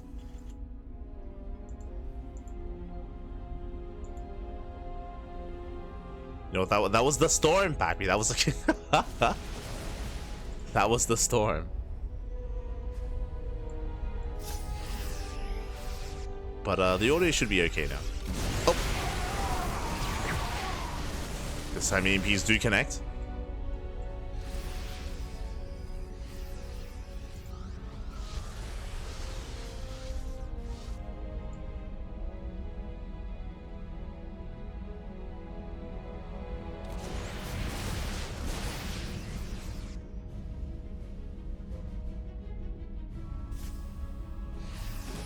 Trying to collapse in. We do have some High Templar here in the back line, holding on to those storms. No major connections yet. At the same time, ByuN going for a split push. So we have an army on the right, army on the left.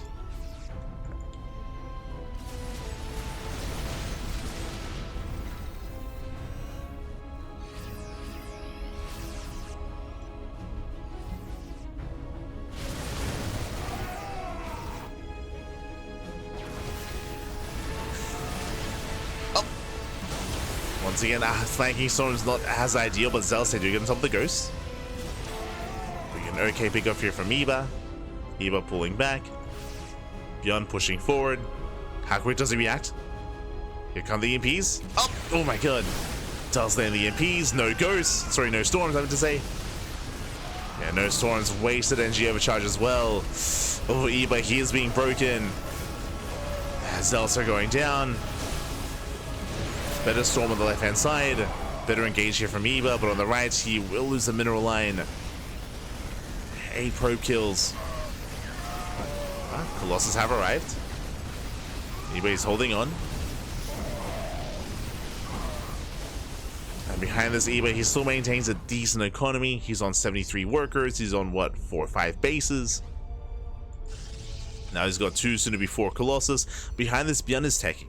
He's also taking up in towards that fusion core, in towards Liberators. But we're maxing out, so we're heading towards a longer and later game. ByuN is the first to max, and Eva, he's still trying to piece it all together. He's getting there. Brutal EMPs. Eva getting caught out. I needs time, he needs more time here, but another EMP lands. Storm mainly zones. No major connection. Oh, ghosts are exposed. Better storm. Better storm out of Eva. Likewise, there's not really many Vikings. Anyway, he can take this fight. Takes on the final Viking. Army's overstimmed. More Vikings now coming in. Again, the Viking count's quite low here for ByuN, considering he's up against 4 Colossus. Soon to be 6? Oh my god, we're not stopping. Going up to 6 Colossus. Okay, sure, why not? Hero, is that you? Jesus. Unfortunately for Eva, the Viking count is building up. At this point, I would say that the Disruptors would be more useful, just because we're getting a mass amount of Vikings.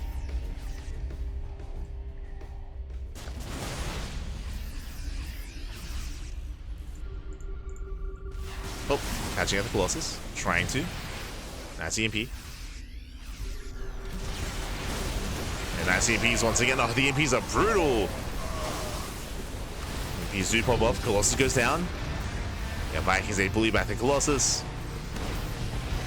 Did mention this is why disruptors would be a little bit more useful here, as the Viking hand is building up.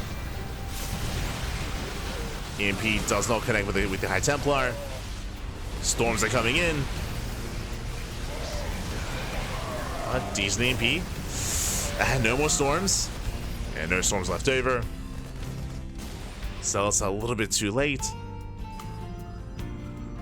And ByuN is still maxed. ByuN is still maxed. Again, behind this, working towards Liberators. Eva trying to push forward.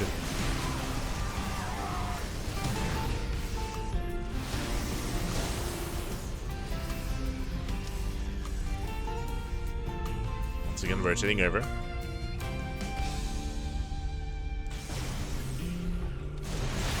Oh.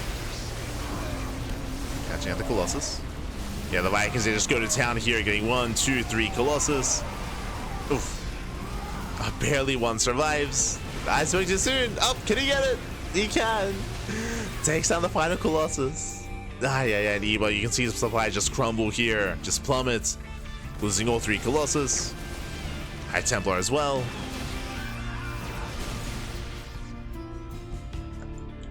See in the chat, Land first all face Terran, several ditto. I've only ever casted Sevel's Protoss, and his Zerg, of course. I don't think I've ever casted his Terran. Only his Protoss.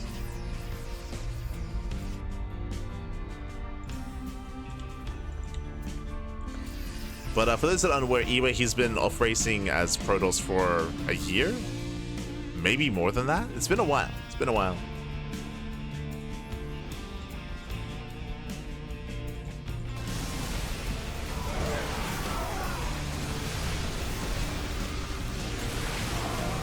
Now it's going to be forced back once again. Like at this point, like he just has no momentum here. The base is going to fall. Eva trying to come in from behind. Attempted to sandwich the army. But there's just too much freedom, too much liberation. As we set up the zones. Now there are less Vikings, true. Cells that coming from behind. Here go the storms. Very nice around. Okay, let's go. Oh my god. The Medivacs, they were so low they go down to the storms, and Eva, he will clean this up. Ooh, at least he will try to. And Liberators, they do punish the ground army. The base still did fall. It was a beautiful surround, but wasn't enough. Wasn't enough here. We send it, Papi. Keep going. Keep going, Papi. Let's go. That's still a lot of Liberators. Again, these Liberators, they are a problem. He has to avoid them. He can try to hit that Northern Planetary. He's going for it.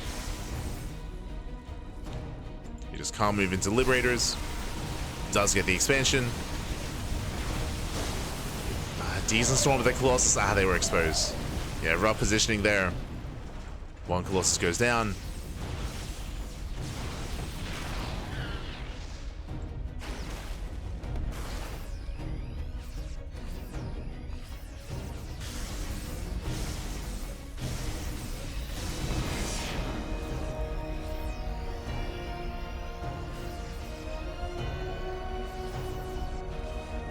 That's rough pathing. As the Colossus hopefully does get away. No, never mind, it gets spotted. Colossus is going to go down. Meanwhile, nice catch from the CC. Eva trying to rotate. Does try to.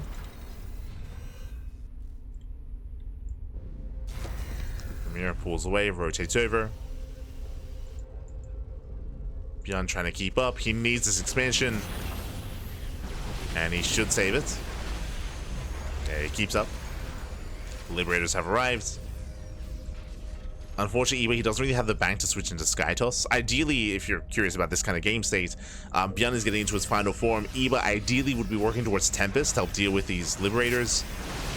Has to work with Stalkers instead. Oh god. Gets punished for it.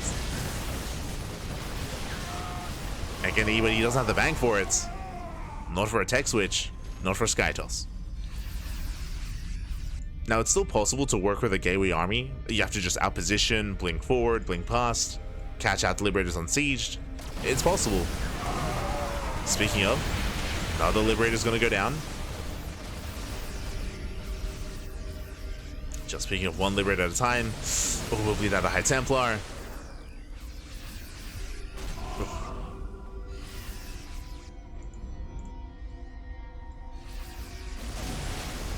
Tells me one out.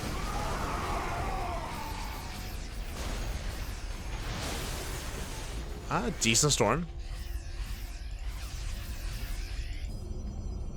And we'll see if we can get another surround. It's happened twice now, where he has surrounded the army. He's got that Zerg in back.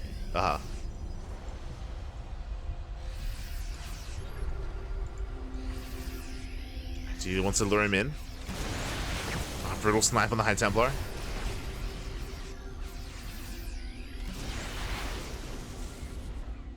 Anybody can't quite sandwich.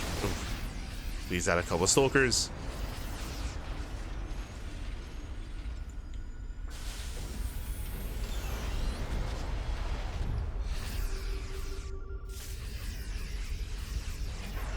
Now making all these Liberators did eat into the Viking count, so Colossus are a little bit more valuable here. The Vikings have replenished. Another Colossus goes down. No Storm. Where the High Templar? Where are the Storms? Only 2 High Templar left. And Vikings just bully back the army.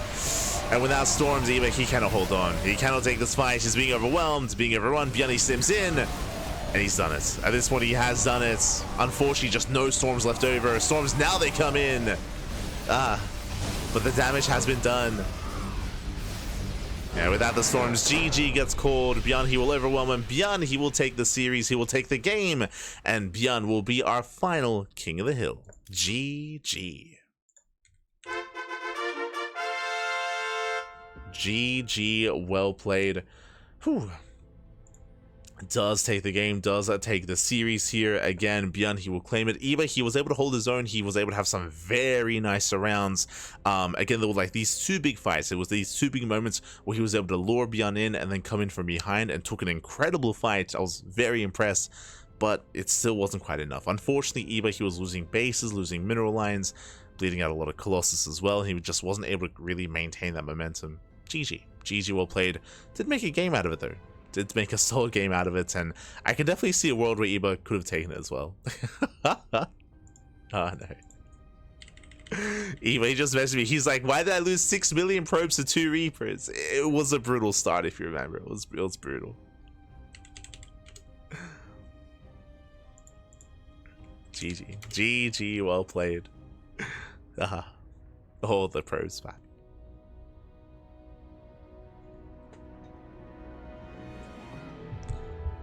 Never seen him play Toss before. Yeah. Eba, he usually plays Protoss against other Zerg players to avoid ZVZ. It's kind of like Raynor, right? Like Raynor, he also plays Protoss to avoid ZVZ. It's similar to that. It's like Young Yakov. He's also played Protoss to avoid ZVZ. And has Wayne done it? No. I don't think I've seen Wayne play Protoss, but Young Yakov has, and of course Eba. And some other key players. But yeah, GG, well played. Congratulations, ByuN. He's going to be our final King of the Hill here of the broadcast. Very well done, very well deserved, of course. Did have an intense back and forth between not just Eba, but even players like Nicoract, MilkiCow as well. Cristiano, unfortunately, we weren't able to feature Cristiano, unfortunately. But yeah, did play well in his own right as well. GG, well played. With that, we are now going to be catching up on the rest of the bracket and figure out where we are and and what has happened so far. Oh. Let's catch up.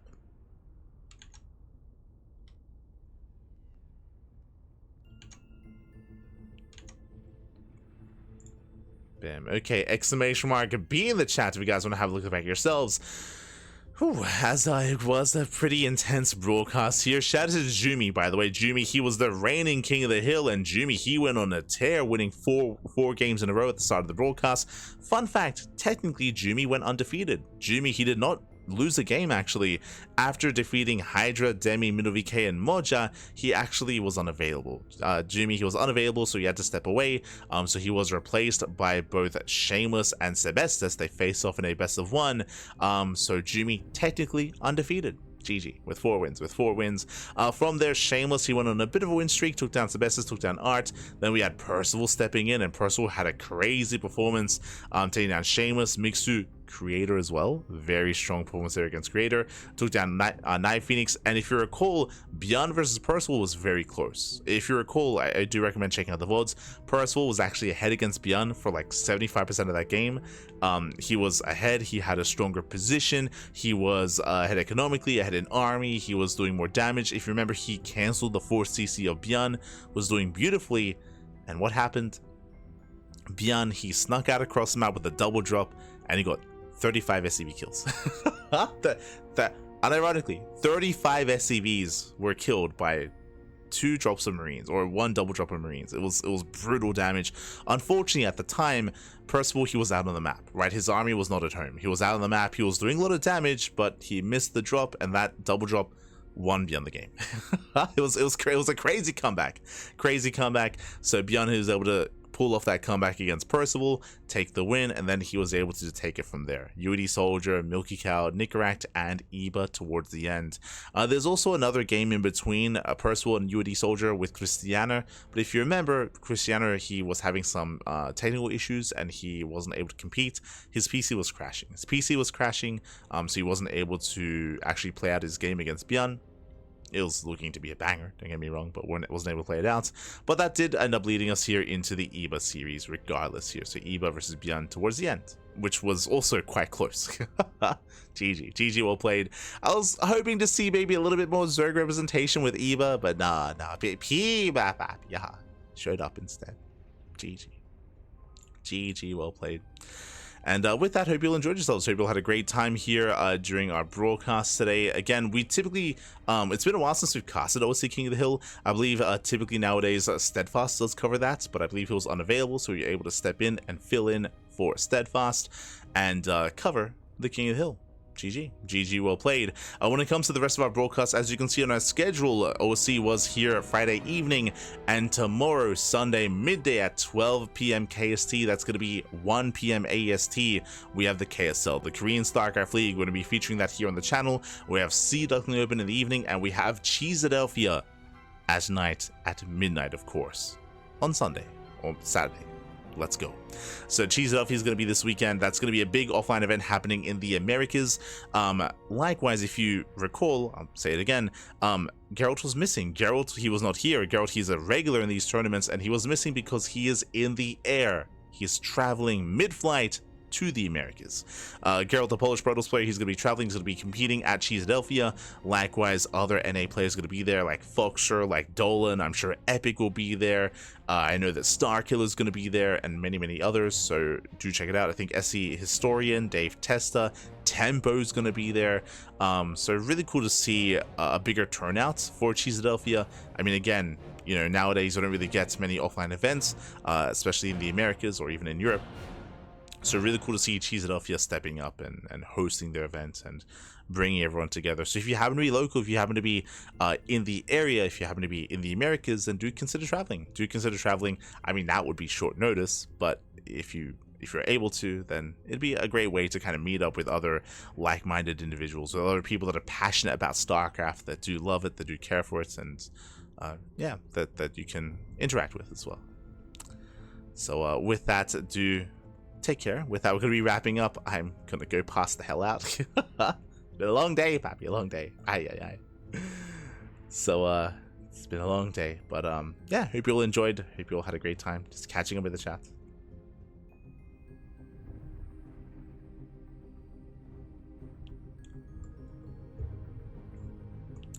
Here we go.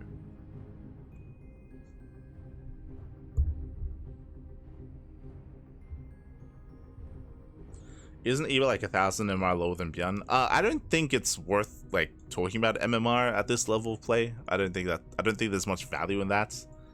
Like I don't know, like if you see like, I don't know, like classic takedown Cero, you're not like comparing MMRs between the players. Like, I know it's kind of weird. It's kind of a weird thing to talk about or to try to analyze.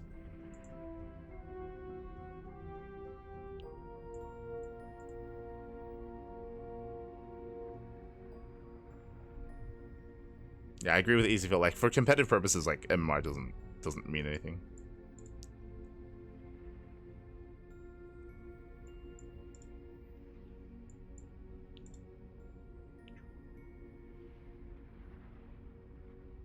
Just catching